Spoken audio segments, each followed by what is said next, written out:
तो आज की कहानी है यूइची की, जो कि सेकंड ईयर का एक स्टूडेंट है। वो आम जिंदगी बिताता है और डेली सुबह उठकर न्यूज़पेपर बेचता है। ऐसा वो इसलिए करता है ताकि वो अपने बेसिक नीड को पूरा कर सके। लेकिन आज यूइची ने जरूरत से ज्यादा काम किया है ताकि वो और भी पैसा कमा सके, क्योंकि उसका जो स्कूल है वो सभी लोगों को स्कूल ट्रिप पे लेके जा रहा है और यहाँ पे यूइची भी जाना चाहता है क्योंकि उसके दोस्त भी वहाँ पे जा रहे हैं। और यहाँ स्कूल में हम उसके सबसे करीबी दोस्तों से मिलते हैं। तो पहले दोस्त का नाम है सीबे, जो बहुत अमीर है, और यहाँ पे वो यूइची को बोलता है कि मैं तुम्हें पैसे दे सकता हूँ ताकि तुम स्कूल ट्रिप पे आ सको। लेकिन ये बात सीहो को अच्छी नहीं लगती।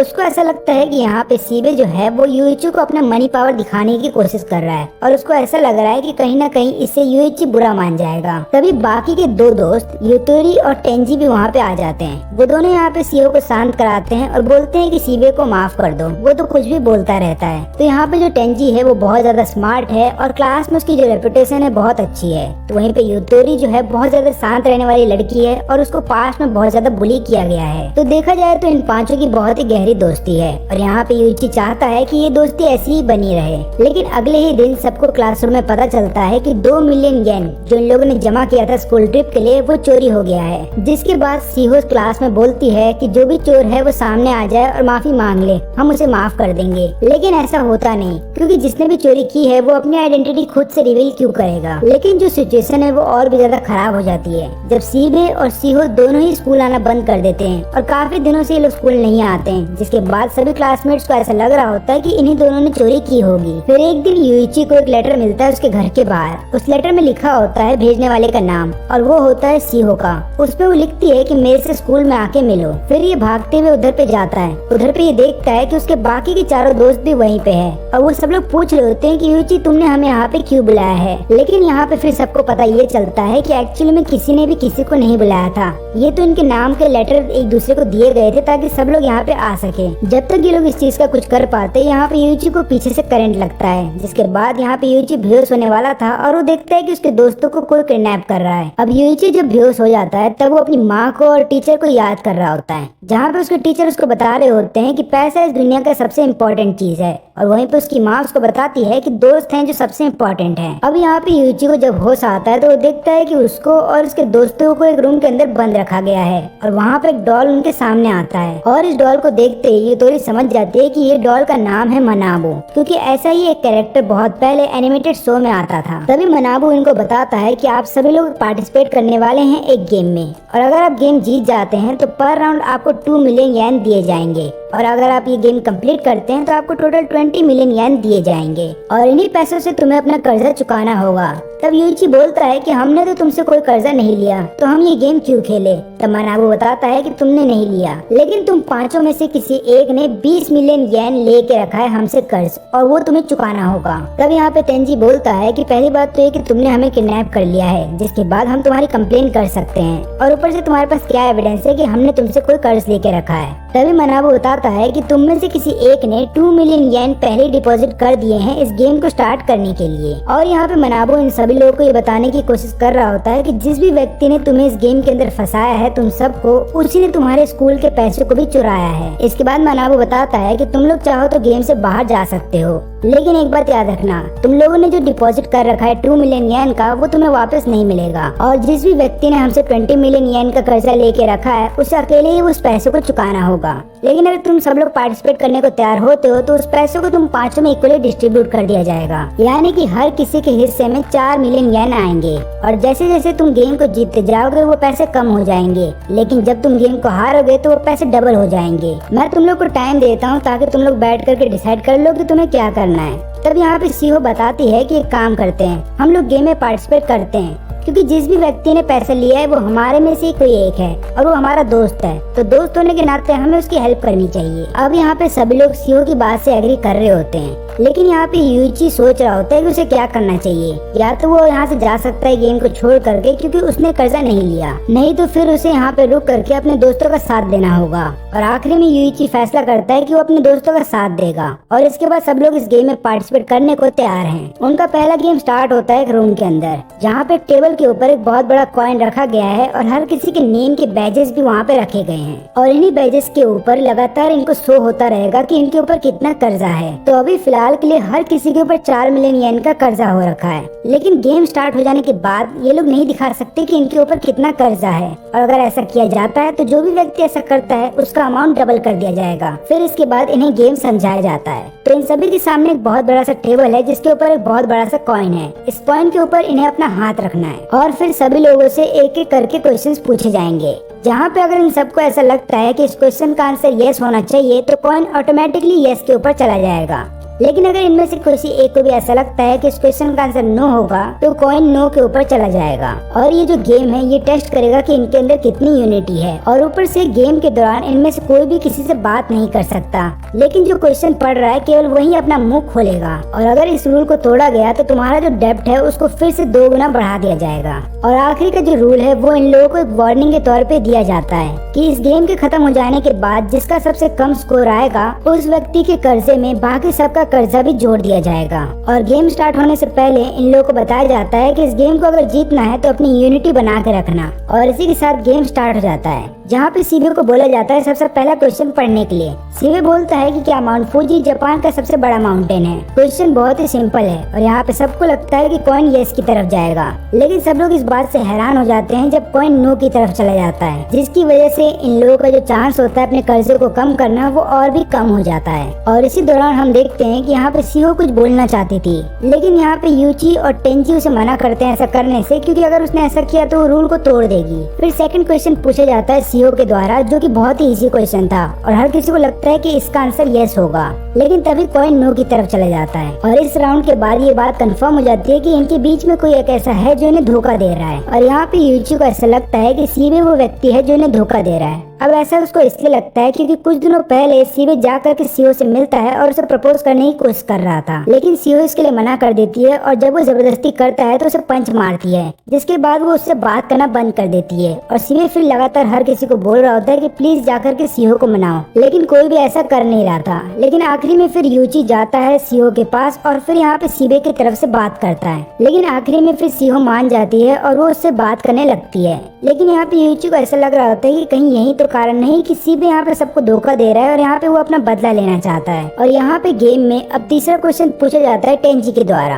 और ये क्वेश्चन भी बहुत सिंपल होता है और इसका आंसर भी यस होना था, लेकिन कॉइन नो की तरफ चला जाता है। अब यहाँ पे चौथा क्वेश्चन पढ़ा जाने वाला था यूची के द्वारा, लेकिन यूची देख करके हैरान था कि उसके कार्ड में लिखा हुआ था कि तुम्हें कोई भी क्वेश्चन नहीं दिया जाएगा, तुम चाहो तो खुद का कोई भी क्वेश्चन बना सकते हो। लेकिन तभी यूची का ध्यान जाता है इंस्ट्रक्शंस के ऊपर, जो कि इस पेज के नीचे लिखे हुए थे, जहाँ पे लिखा हुआ था कि जो भी तुम क्वेश्चन पूछोगे अगर उसका आंसर यस निकलता है तो ग्रुप जीत जाएगा, लेकिन अगर सबने आंसर का क्वेश्चन गलत दिया तो तुम्हारा जो कर्जा है वो आधा कर दिया जाएगा। और यहाँ पे यूची समझ जाता है कि उसके जो तीनों दोस्त हैं जिन्होंने स्टार्टिंग के 3 क्वेश्चन पूछे थे उन्हें भी ये बात पता थी, और इसीलिए इतने इजी क्वेश्चंस का भी उन्होंने गलत आंसर दिया ताकि उनका जो कर्जा है वो आधा हो जाए। यहाँ पे यूची भी सोच रहा होता है कि उसे भी यहाँ पे सेल्फिश हो जाना चाहिए और इसको जानबूझ के आंसर को नो की तरफ ले जाना चाहिए ताकि उसका जो कर्जा है वो आधा हो जाए। लेकिन फिर उसको फिक्र होने लगती है यूतोरी की, क्योंकि आखिरी क्वेश्चन यूतोरी के द्वारा पूछा जाएगा और उसको ये बात पता है कि यूतोरी सबसे कमजोर है, और जब यूतोरी क्वेश्चन पूछेगी तो सब लोग जानबूझ के उस क्वेश्चन का सही आंसर देंगे। ऐसा करने से यूतोरी वो राउंड जीत तो जाएगी, लेकिन उसका कर्जा आधा नहीं होगा। और जब ये गेम खत्म हो जाएगा तो यूतोरी का रैंक सबसे कम निकलेगा, क्योंकि यूतोरी के पास 4 मिलियन का कर्जा होगा और वहीं पे सबके पास 2 मिलियन का कर्जा होगा, यानी कि यूतोरी का रैंक सबसे कम होगा और उसके बाद यूतोरी के ऊपर बाकी सबका कर्जा भी डाल दिया जाएगा। लेकिन यहाँ पे यूची फेयर खेलना चाहता था और वो चाहता था कि यहाँ पे यूतोरी की मदद करना, इसलिए वो बहुत इजी क्वेश्चन पूछता है ताकि इसका आंसर यस निकले। लेकिन फिर से कॉइन नो की तरफ चला जाता है और यहाँ पे यूची समझ जाता है कि कोई जानबूझ के ये सब कर रहा है और उसको गुस्सा भी आता है, लेकिन वो कुछ कर नहीं पाता। अब आखिरी क्वेश्चन पूछा जाने वाला है यूतोरी से, और यहाँ पे यूतोरी पूछती है कि क्या हम सभी लोग दोस्त बने रहेंगे। और यहाँ पे जिन लोगों ने ये गेम को कंडक्ट करवाया है वो लोग कैमरे से लगातार इन पे नजर रख रहे थे, और वो लोग भी ये सोच रहे होते हैं कि जो क्वेश्चन है ये स्टार्टिंग में आना चाहिए था, जिसके बाद इस क्वेश्चन का आंसर यस ही निकल करके आता। लेकिन अभी क्योंकि ग्रुप के अंदर सब लोग एक दूसरे के ऊपर शक कर रहे हैं कि कौन हो सकता है जो धोखा दे रहा है, तो हो सकता है इस क्वेश्चन का आंसर नो निकल करके आए। तभी यूइची बीच में बोल पड़ता है। वो ऐसा इसलिए करता है ताकि यूतोरी के ऊपर सारा कर्जा ना आ जाए, लेकिन ऐसा करने की वजह से यहाँ पे यूइची का कर्जा डबल हो जाता है और वो सबको बोलता है कि तुम लोग जानबूझ के यूतोरी को फंसाना चाहते हो। और ऊपर से रूल के अकॉर्डिंग अगर देखा जाए तो जिसका भी कर्जा सबसे कम होगा वो इस गेम को हार जाएगा। लेकिन यहाँ पे इन तीनों को ऐसा लग रहा होता है कि यूइची झूठ बोल रहा है, इसलिए ये लोग यूइची से कोई भी बात नहीं करते। और क्योंकि यहाँ पे अब यूइची सबके ऊपर इल्जाम लगा रहा था, तो अगला राउंड जब स्टार्ट होता है तो सब लोग यस की तरफ कॉइन को ले जाते हैं। और जब गेम खत्म हो जाता है तो सबको ये बात पता चलती है कि उनके ऊपर जो 4 बिलियन का कर्जा है उसमें से केवल 4 लाख ही कम हुआ है। और यहाँ पे यूइची के ऊपर जो कर्जा है वो 4 बिलियन का ही रह गया, क्योंकि जब यूइची ने सवाल पूछा था तब सबने नो आंसर दिया था, यानी कि उसका जो कर्जा था वो 2 बिलियन का हो गया था। लेकिन जब उसने बोल दिया सबके सामने तो वो फिर से 4 बिलियन का हो गया। और इसके बाद मनाबू वहाँ पे आता है और बोलता है कि अब हमें सेकंड गेम खेलना होगा। लेकिन यहाँ पे यूइची थोड़ी देर के लिए रुकता है। वो सबके क्वेश्चन पेपर को देखना चाहता था ताकि उसे पता चले कि उनके क्वेश्चन में क्या लिखा गया था, लेकिन इसके लिए बहुत देर हो जाती है क्योंकि हर किसी के पेपर पे जो क्वेश्चन लिखा गया था वो अचानक से गायब हो जाता है। तभी यहाँ पे सीहो भी आ जाती है और वो यूइची के साथ डिस्कस कर रही होती है कि हम में से ट्रेडर कौन हो सकता है। अब यहाँ पे यूइची को ऐसा लग रहा था कि सीहो हो सकती है जो ट्रेडर हो, क्योंकि स्टार्टिंग जब गेम का होने वाला था तब यहाँ पे सीहो ने बोला था कि हमें ये गेम खेलना होगा। और उसने एक बार भी ये नहीं सोचा कि हम में से कौन ऐसा हो सकता है जिसने कि स्कूल ट्रिप के 2 मिलियन येन चुराए हैं और ऊपर से इन लोगों से कर्जा लेके रखा है। लेकिन यहाँ पे सबसे अजीब बात ये होती है कि जब सीहो यहाँ पे यूइची के पास आती है तो वो ये बताती है यूइची को कि मैं तुम्हें पसंद करती हूँ। और ऊपर से वो ये भी रिवील करती है कि जब पहले राउंड का क्वेश्चन पूछा गया था तो मैं वहाँ पे बोलने वाली थी, जिसकी वजह से मेरे ऊपर भी पेनल्टी डाल दी गई है और मेरा भी जो डेब्ट है वो बढ़ गया है। और यहाँ पे इन दोनों की बात टेंजी सुन लेता है, लेकिन यहाँ के जो ऑर्गेनाइजर्स होते हैं उन्हें ये बात पता चल जाती है कि यूइची बहुत ज्यादा स्मार्ट है और खासकर जब बात पैसों की है तो यूइची को कोई नहीं हरा सकता। लेकिन इन लोग को ऐसा लग रहा होता है कि इतना ज्यादा शार्प माइंडेड भी काफी नहीं होगा यहाँ पे हर गेम जीतने के लिए। और इन 5 दोस्तों में से कोई एक ऐसा है जो इनकी फ्रेंडशिप को तोड़ना चाहता है। अब यहाँ पे जब अगला गेम स्टार्ट होने वाला होता है तो उन्हें बताया जाता है कि इस गेम को कुछ ऑडियंस देखेंगे, वो भी ऊपर से। और ऊपर से इस गेम में तुम्हें अपने दोस्तों की इंसल्ट करनी है। लेकिन अभी भी इन लोगों को समझ में नहीं आ रहा होता है, तो मनाबू फिर इन्हें आराम से समझाता है। तो देखो, तुम्हें इस रूम के अंदर जाना है बारी बारी से। फिर उसके अंदर जाने के बाद एक कागज के टुकड़े के ऊपर तुम्हें अपनी दोस्त के बारे में कुछ बुरी चीजें लिखनी है और उसको एक बॉक्स के अंदर रख देना है। फिर मैं जाऊंगा उस रूम के अंदर और उस बॉक्स के अंदर से उस कागज के टुकड़े को लेकर के आऊंगा और बाद में जो भी तुमने लिखा है वो मैं सबके सामने पढ़ के सुनाऊंगा। फिर उसके बाद जो ऑडियंस है वो वोट करेगी कि तुम में से किसको कितना ज्यादा आगे बढ़ना चाहिए, और जो भी तुम में से सबसे पहले फिनिश लाइन को पार कर जाएगा उसके ऊपर सारा कर्जा आ जाएगा और बाकी के 4 को एलिमिनेट कर दिया जाएगा। लेकिन अगर तुम में से कोई भी किसी के बारे में कुछ भी नहीं लिखता है और ऑडियंस तुम्हें वोट नहीं देती है तो इसकी वजह से तुम लोग हर बार एक स्टेप आगे बढ़ोगे, यानी कि तुम सब लोग एक साथ मिल करके फिनिशिंग लाइन को पार कर जाओगे और फिर तुम्हें अगला 3rd गेम खेलना होगा। और आखिरी में मनाबू इन सबको एक वार्निंग देता है कि तुम में से जो भी ट्रेटर है वो ऐसा चाहेगा नहीं कि तुम सब लोग एक साथ फिनिशिंग लाइन को पार करो। यहाँ पे जैसे ही गेम स्टार्ट हो जाता है तो पहले 2 राउंड में कोई भी किसी के बारे में कुछ भी नहीं लिखता और इसकी वजह से सब लोग एक साथ 2 स्टेप आगे बढ़ जाते हैं। लेकिन ऐसा करने की वजह से हर बार जब भी लोग एक स्टेप आगे लेंगे इनके हर एक स्टेप के ऊपर एक कंडीशन आ जाएगा, जिसकी वजह से इनका कर्जा धीरे धीरे बढ़ता जाएगा। तभी मनाबू एक नया रूल लेकर के आता है कि जितना भी कर्जा तुम्हारे ऊपर एक एक स्टेप को बढ़ने के बाद आ रहा है, ये सारा कर्जा उस व्यक्ति के ऊपर ट्रांसफर कर दिया जाएगा जो फिनिश लाइन को सबसे पहले पार करेगा। और इसकी वजह से तीसरा राउंड कम्प्लीटली चेंज हो जाता है, जहाँ पे सीहो के बारे में किसी ने कोई बुरी चीज लिखी थी। लिखा ये गया था कि सीहो यूइची को लाइक करती है और उसने टेंजी को भी डेट किया है। और ये चीज देख करके ऑर्गेनाइजर समझ जाते हैं कि एक लव ट्रायंगल फ्रेंडशिप को जल्दी तोड़ देता है और इसकी वजह से अब सीहो को 5 स्टेप आगे बढ़ना होगा और बाकी सब केवल 1 स्टेप आगे बढ़ेंगे। अब इसके बाद यहाँ पे सीबे जाता है यूइची के पास और बोलता है कि अगर सीहो तुम्हें लाइक करती थी तो तुम्हें अपने तक ही बात रखनी थी, तुम्हें सबको ये बात नहीं बतानी चाहिए थी। लेकिन यहाँ पे टेंजी फिर सीबे से बोलता है कि तुम इतना गुस्सा क्यों कर रहे हो, जबकि उसका एक्स बॉयफ्रेंड तो मैं रह चुका हूँ। फिर सीहो सबको समझाती है कि एक्चुअली मैं टेंजी को इसलिए डेट कर रही थी क्योंकि हमारे फादर ऐसा चाहते थे। वो दोनों एक दूसरे को जानते थे और वो लोग चाहते थे कि उनके बच्चे भी एक दूसरे से बड़े होकर शादी कर ले। लेकिन मैं टेंजी को प्यार नहीं करती और मैंने उसको ये बात पहले ही बता दी थी, इसलिए अब हम दोनों एक दूसरे को डेट नहीं करते हैं। अब ये बात पूरी तरह से सच नहीं है क्योंकि यहाँ पे जो टेंजी है उसके मन में फीलिंग्स है सीहो को लेकर के, और ये बात हमें तब पता चलती है जब यहाँ पे सीबे जो है वो सीहो को डांट रहा था। तब टेंजी गुस्से में आ जाता है और उल्टा लड़ पड़ता है सीबे से और फिर दोनों एक दूसरे पर इल्जाम लगाने लगते हैं कि तुमने ही सीहो के बारे में ये चीजें लिखी होंगी। और यहाँ पे क्योंकि टेंजी स्मार्ट है तो यहाँ पे सीबे से ये बोलता है कि तुमने जानबूझ के रूमर फैलाया है क्योंकि तुम देखना चाहते थे कि यहाँ पे सीहो एक्चुअली में किससे प्यार करती है। और ऊपर से मैं तो ऐसा काम करूंगा ही नहीं, क्योंकि मुझे पता है कि अगर मैंने ऐसा कुछ भी लिखा तो हर कोई मुझे ही दोषी मानेगा। और ऊपर से मुझे भी ये बात पता है कि तुम्हारे मन में भी सीहो को लेकर के फीलिंग्स हैं। दोनों ही आपस में और लड़ते इससे पहले कि यूइची बीच में आ जाता है। वो बोलता है कि तुम दोनों आपस में लड़ना बंद करो, यहाँ पे सीहो की फीलिंग्स को भी समझो, और अगर तुम्हें सही में सीहो की इतनी फिक्र है तो आपस में लड़ना बंद करो और यहाँ पे सोचो कि हमें आगे क्या करना है। वहीं पे दूसरी तरफ यूतोरी को जलन हो रही होती है सीहो से, क्योंकि वो देख रही थी कैसे तीनों लड़के यहाँ पे सीहो के लिए लड़ रहे हैं और कोई भी उसके लिए कुछ नहीं बोल रहा, यानी कि किसी को भी उसके अंदर इंटरेस्ट नहीं है। इसके बाद चौथा राउंड स्टार्ट हो जाता है और जब चौथा राउंड खत्म होता है तो यहाँ पे मनाबू को 3 पेपर मिलते हैं, यानी कि 3 लोगों के बारे में कुछ चीजें लिखी गई हैं। यहाँ पे सीहो के बारे में भी एक चीज लिखी गई थी कि सीहो ने प्लास्टिक सर्जरी कराया है, और इसके बाद फिर से सीहो काफी सारे स्टेप्स को छोड़ करके आगे बढ़ जाती है। और यहाँ पे यूइची और सीबे जो है वो एक एक स्टेप आगे बढ़ते हैं। अब गेम जैसे जैसे आगे बढ़ता है हर किसी के बारे में कोई ना कोई सीक्रेट पता चल रहा होता है, और यहाँ पे इनकी जो फ्रेंडशिप है वो धीरे धीरे टूट रही होती है। अब यहाँ पे सबसे डार्क सीक्रेट पता चलता है यूतोरी के बारे में। सबको ये बात पता चलती है कि यूतोरी ने शुगर बेबी का काम किया है, और ये बात सुनते ही यूतोरी रोने लगती है, क्योंकि उसने ये डार्क सीक्रेट आज तक किसी को नहीं बताया था। लेकिन यूतोरी इसका इल्जाम डाल रही होती है सीहो के ऊपर, क्योंकि उसने ये बात सीहो को बताई थी और उसने वादा किया था कि वो किसी को नहीं बताएगी, लेकिन सीहो ने ये बात सबको बता दी।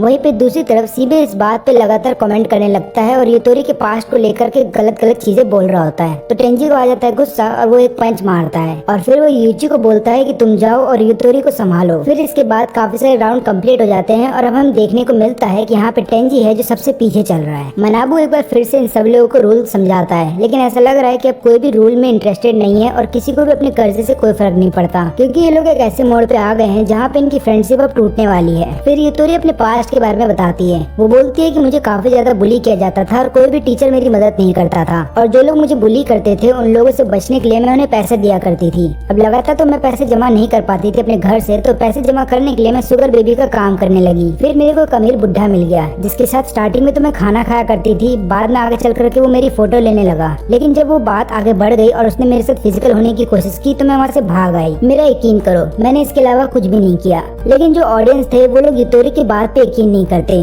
तो यूतोरी लगातार बोल रही होती है यूइची से कि तुम मेरा यकीन करो, क्योंकि यहाँ पे यूतोरी चाहती थी कि यूइची बस उस पर बिलीव करे, बाकी कोई करे या ना करे उसको इससे कोई फर्क नहीं पड़ता। अब यहाँ पे यूइची सोच रहा होता है कि उसे क्या करना चाहिए, क्योंकि अगर उसने यूतोरी का साथ यहाँ पे छोड़ दिया तो वो अकेले पड़ जाएगी। और यहाँ पे जो ऑर्गेनाइजर्स होते हैं वो लोग आपस में बात कर रहे होते हैं कि ह्यूमंस की सबसे घटिया चीज यही होती है, उनका खुद का अगर डार्क सीक्रेट किसी को नहीं पता चला है तो उनको ऐसा लगता है कि वो लोग सबसे ज्यादा प्योर हैं, और वो लोग ऐसे लोगों को डांट सकते हैं जिनका सीक्रेट सबको पता चल गया है। फिर इसके बाद यूइची यूतोरी से बोलता है कि मैं तुम्हारे पास्ट को एक्सेप्ट करता हूँ और मैं वादा करता हूँ कि मैं तुम्हारे साथ नहीं छोड़ूंगा। इसके बाद यूइची यहाँ पे यूतोरी के कान में कुछ बोलता है, लेकिन वो किसी को सुनाई नहीं देता और उसको बोलता है कि मुझ पर ट्रस्ट करो। लेकिन यहाँ पे जो ऑर्गेनाइजर्स हैं उनको ये लगता है कि अगर यहाँ पे यूइची यूतोरी को माफ कर दे रहा है तो इसका मतलब यूइची का भी एक पास्ट है जो उसने किसी को नहीं बताया। लेकिन यहाँ पे जो यूतोरी है वो लगातार यूइची से बोलती है कि मुझे कहीं दूर लेके चलो, मुझे सीहो के पास नहीं रहना। अब यहाँ पे सीहो बताती है कि मुझे उसकी स्टोरी के बारे में इसलिए पता है क्योंकि मैंने यूतोरी की मदद की थी जब काफी सारे लोग उसको एक जगह घेर के खड़े थे और मैंने उसको वहाँ से बचाया था, और तब उसने मुझे अपने पास्ट के बारे में बताया था। लेकिन मैंने उसको वादा किया था कि मैं उसके पास्ट के बारे में किसी को नहीं बताऊंगी। अब यहाँ पे ऑर्गेनाइजर्स समझ जाते हैं कि जो ट्रेटर इनके बीच में रह रहा है उसको पैसे से कोई मतलब नहीं। इसका मतलब ये है कि वो चाहता था कि सब लोग अलग अलग हो जाएं, और वैसा ही हो रहा है। अब हमें एक फ्लैशबैक दिखाया जाता है जहाँ पे जो कल्प्रेट है वो इन्हीं का दोस्त है। वो जा रहा होता है यहाँ पे 2 मिलियन येन चुराने के लिए जो इन लोगों ने स्कूल ट्रिप के लिए बचा के रखे थे, और तभी ये यूतोरी से टकरा जाता है जहाँ पे इसके आंख के नीचे हल्का सा चोट लग जाता है और वहाँ पे एक स्कार बन जाता है। इस व्यक्ति को ये बात भी पता होती है कि सीहो ने प्लास्टिक सर्जरी क्यों करवाया था, क्योंकि सीहो के चेहरे पे एक निशान आ गया था जब वो बचपन में छोटी थी, और यही कारण था कि उसने आगे चल करके प्लास्टिक सर्जरी करवाई थी। और इसी ने यूतोरी का सीक्रेट सबको बताया था, क्योंकि यहाँ पे इसने सीहो को एक कीचेन दे रखा था जिसके अंदर एक माइक लगा था, लेकिन ये बात सीहो को नहीं पता थी। और सीहो जिसके साथ भी बात करती और किससे क्या बात करती ये सारी चीजें इसको पता चलती, और ये कोई और नहीं बल्कि टेंजी है, क्योंकि यहाँ पे इसके भी आंख के नीचे चोट लगी हुई है। और टेंजी ने ऐसा इसलिए किया था ताकि वो सीहो को सबसे अलग कर दे और उसके बाद सीहो उसकी लाइफ में वापस आ जाए। यहाँ पे सीहो लगातार टेंजी को समझा रही होती है कि उसने यूतोरी का सीक्रेट सबको नहीं बताया, और यहाँ पे टेंजी ऐसा नाटक कर रहा होता है कि हाँ मैं तुम्हारी बात पे यकीन करता हूँ, क्योंकि टेंजी ही था जिसने हर किसी को धोखा दिया है। और अब तक टोटल 5 सीक्रेट हैं जो पता चले हैं हर किसी के बारे में, उसमें से 3 टेंजी ने खुद लिखे हैं। और यहाँ पे अब यूतोरी सीहो के ऊपर ट्रस्ट नहीं करती, तो टेंजी सोचती सोचता है कि उसको सीहो के साथ भी यही करना चाहिए, यानी कि उस सीहो को इस बात पे यकीन दिलाएगा कि यूतोरी ने खुद ही अपना सीक्रेट सबके सामने रिवील किया, ताकि वो तुमको दिखा सके कि तुम सबसे बुरी हो और बाद में यूची के करीब चली जाए। टेंजी को ये बात भी पता होती है कि यहाँ पे यूची जो है वो यूतोरी का साथ ही देगा जब उसका सीक्रेट सबके सामने आ जाएगा। तब वो ये मौका देख करके सीहो के और भी करीब जाने की कोशिश करेगा। तभी मानाबू बोलता है कि हमें गेम को कंटिन्यू करना चाहिए और यहाँ पे यूची फिर टेंजी से बोलता है कि तुम जाओ इस बार पहले। टेंजी को ये बात पता होती है कि वो सबसे आखिरी में है और अगर वो लगातार आखिरी में रहेगा तो हर किसी को उसी पे शक होगा, तो वो अपने ही बारे में कुछ डार्क सीक्रेट्स यहाँ पे लिख देता है नोट के ऊपर, ताकि किसी को भी उस पे शक ना हो। जब टेंजी वापस आता है तो वो देखता है कि यहाँ पे यूची ने थप्पड़ मार दिया है सीहो को, क्योंकि यहाँ पे सीहो लगातार यूची से बोल रही होती है कि यूतोरी ने अपना ही सीक्रेट यहाँ पे खुद रिवील किया है ताकि वो तुम्हें अपना बना सके। टेंजी को ऐसा लग रहा होता है कि अब उसका प्लान बहुत ही आराम से काम कर जाएगा, क्योंकि अब दोनों लड़कियों का एक दूसरे पे ट्रस्ट हट चुका है। और यहाँ पे सीहो लगातार यूची से बोल रही होती है कि जब लड़की को कोई लड़का पसंद आ जाता है तो उसको पाने के लिए वो काफी सारे गंदे काम भी कर सकती है। अब यहाँ पे सीहो जस्टिफाई करती है अपने प्लास्टिक सर्जरी को और बताती है कि मैंने ऐसा क्यों किया था, लेकिन ये सब जान लेने के बावजूद भी यूची उसका साथ नहीं देता। वो यूतोरी के साथ ही खड़ा होता है और उसका साथ निभा रहा होता है। और यहाँ पे सीहो को ऐसा लगता है कि अब उसके साथ कोई भी नहीं है। तब ये मौका देख करके टेंजी समझ जाता है कि अब दोनों लड़कियां एक दूसरे पे ट्रस्ट नहीं करती और ऊपर से अब यहाँ पे यूची भी जो है वो सीहो पे ट्रस्ट नहीं करता। इसी बात का फायदा उठा करके टेंजी जाता है सीहो के पास और बोलता है कि मैं तुम्हारे साथ हूँ। और यहाँ पे सीहो को भी अच्छा लगता है कि कम से कम टेंजी है जो उसके साथ है। फिर इसके बाद बाकी चार भी उस रूम के अंदर जा करके वापस आ जाते हैं, लेकिन इस बार केवल 2 ही पर्चे थे जिनके अंदर किसी के बारे में लिखा गया था। पहला सीक्रेट तो इतना ज्यादा खास था नहीं, लेकिन दूसरा सीक्रेट ये था कि टेंजी का एज हम सबसे ज्यादा है और ये बात टेंजी ने खुद लिखा था। फिर टेंजी सबको समझाता है कि मैंने एक क्लास 2 बार रिपीट किया था और यही कारण है कि मेरी उम्र तुम सबसे ज्यादा है, लेकिन मैं तुम्हारे साथ पढ़ रहा हूँ। अब यहाँ पे टेंजी बोलता है कि ये बात केवल सीहो को ही पता थी और उसका सारा ब्लेम सीहो के ऊपर डाल रहा होता है। टेंजी ऐसा इसलिए करता है ताकि सीहो को ये लगने लगे कि अगर टेंजी ने उसका साथ छोड़ दिया तो फिर उसका साथ निभाने के लिए कोई नहीं आएगा। अब इसके बाद सीहो इन सबसे और आगे चली जाती है और यहाँ पे सीहो जब एक और कदम लेती है तो उसको एक नया रिवॉर्ड मिलता है। इस रिवॉर्ड के मिल जाने के बाद सीहो यहाँ पे किसी एक को चुन सकती है जिसका सीक्रेट सबके सामने बताया जाएगा, लेकिन यहाँ पे उस व्यक्ति का सीक्रेट किसी और के द्वारा नहीं बल्कि गेम कंडक्ट करवा रहे लोगों के द्वारा बताया जाएगा। और फिर इसके बाद ऑडियंस डिसाइड करेगी कि उस व्यक्ति को माफ करना है या नहीं। अब ये बात सुनते ही टेंजी डर जाता है, क्योंकि यहाँ पे उसको ऐसा लग रहा होता है कि सीहो उसी को चुनेगी, क्योंकि यहाँ पे सीहो केवल उसी को ट्रस्ट करती है। और अगर ऐसा हुआ तो सबको पता चल जाएगा कि 2 मिलियन येन किसी और ने नहीं बल्कि टेंजी ने चुराए थे और ऊपर से इन सबको गेम के अंदर भी टेंजी लेकर के आया है। तभी बीच में सीबे आ जाता है और सीहो को बोलता है कि मुझे चुनो। अब यहाँ पे वो ऐसा इसलिए करता है ताकि सीहो के मन में वो अपनी जगह बना सके और यहाँ पे सीहो को इम्प्रेस किया जा सके। फिर गेम के द्वारा ये रिवील किया जाता है कि सीबे के जो फादर है वो बहुत ही करप्ट पर्सन है और ऊपर से उन्होंने काफी सारी लड़कियों के साथ गलत काम भी किए हैं और ऊपर से उन्होंने काफी सारे मर्डर केस को छुपाने की कोशिश की है। अथॉरिटीज ये बात अच्छे से जानते हैं कि कोई भी पेरेंट्स नहीं चाहेंगे कि उनका बच्चा किसी क्रिमिनल के बच्चे के साथ खेले और यहाँ पे ऐसा ही होगा। इसका मतलब ये कि अब कोई भी सीबे का साथ नहीं देना चाहेगा। अब टेंजी इस बात का फायदा उठाता है और सबको बोलने लगता है कि कोई भी सीबे का साथ मत देना, क्योंकि हो सकता है कि सीबे भी एक क्रिमिनल हो लेकिन उसके फादर ने ये बात छुपा दी है और इसके बाद सीबे बहुत अकेला पड़ जाता है। अब कोई भी उसका साथ देने को तैयार नहीं है और यहाँ पे ऑडियंस को भी ये लगता है कि सीबे के बारे में जो चीजें बोली गई हैं वो सही है। फिर इसके बाद सीबे 9 स्टेप्स आगे आ जाता है और यहाँ पे सीओ के बगल में खड़ा हो जाता है। फिर इसके बाद अगला राउंड स्टार्ट होने वाला होता है और यहाँ पे टेंजी सोचता है कि अब वो इस राउंड में सब चीज खत्म कर देगा, लेकिन जैसे ये राउंड खत्म होता है तब यहाँ पे मानवो बताता है कि केवल एक ही आदमी के बारे में एक डार्क सीक्रेट लिखा गया है और वो है सीबे के बारे में, जहाँ पे लिखा ये गया है कि सीबे ने एक आदमी का खून कर दिया है। टेंजी भी इस बात से हैरान था क्योंकि उसने ये बात नहीं लिखी थी और वो यही सोच रहा होता है कि ऐसा लिख कौन सकता है। अब यहाँ पे वो ज्यादातर तो कुछ नहीं बोलता क्योंकि उसको ऐसा लगता है कि अगर कुछ बोलेगा तो सबसे पहला शक उसी पे चला जाएगा, लेकिन तभी उसकी नजर जाती है यूइची पे और वो समझ जाता है कि ये काम किसी और का नहीं बल्कि यूइची का है। अब यहाँ पे सीबे लगातार समझाने की कोशिश कर रहा होता है कि उसने किसी का खून नहीं किया और उसके बारे में जो चीज लिखी गई है ये झूठ है। यहाँ पे टेंजी को भी ये बात पता होती है कि सीबे जैसा एक लड़का किसी का खून नहीं कर सकता और यूइची ने जानबूझ के उसके बारे में ये झूठ लिखा है। फिर सीबे यहाँ पे जाता है मानवो के पास और उसको बोलता है कि ये झूठ लिखा गया है, इसलिए तुम्हें उसको पनिश करना होगा जिसने मेरे बारे में झूठ लिखा है। यहाँ पे मानवो बताता है कि मैं ऐसा कर तो सकता हूँ, लेकिन रूल्स के मुताबिक अगर देखा जाए तो तुम्हें सबसे पहले साबित करना होगा कि तुमने किसी का खून नहीं किया है। सीबे बोलता है कि एक काम करो, मेरा क्रिमिनल रिकॉर्ड चेक कर लो, लेकिन मानू बताता है कि ऐसा नहीं हो सकता, क्योंकि हो सकता है तुम्हारे फादर ने तुम्हारा क्रिमिनल रिकॉर्ड साफ कर दिया हो। अब यहाँ पे मानू बोलता है ऑडियंस को कि आप लोग क्या सोचते हैं, और यहाँ पे क्योंकि ऑडियंस को यही लगता है कि सीबे ने सही में खून किया होगा, तो यहाँ पे सीबे का पॉइंट्स बढ़ जाता है। फिर यूजी जाता है सीबे के पास और बोलता है कि मुझे तुम पे ट्रस्ट है, और फिर वो ये भी रिवील करता है कि जो हम में से ट्रेटर है वही सबके सीक्रेट चुपके से लिख रहा है, और गेम की स्टार्टिंग से ही वो हम लोगों से झूठ बोलता आ रहा है। लेकिन अभी यूजी उसके बारे में नहीं बता सकता, क्योंकि उसको भी पूरी तरह से नहीं पता कि उनमें से ट्रेटर कौन है। यहाँ पे टेंजी थोड़ी देर के लिए घबरा जाता है, लेकिन उसको ऐसा लगता है कि यूजी ऐसे ही बोल रहा है, मतलब उसको भी पूरी तरह से कंफर्म नहीं है कि ट्रेटर कौन है। फिर यहाँ पे यूजी रिवील करता है कि अगर हम एक साथ लगातार आगे बढ़ते रहते तो इससे हमारा जो कर्ज है वो बढ़ जाता।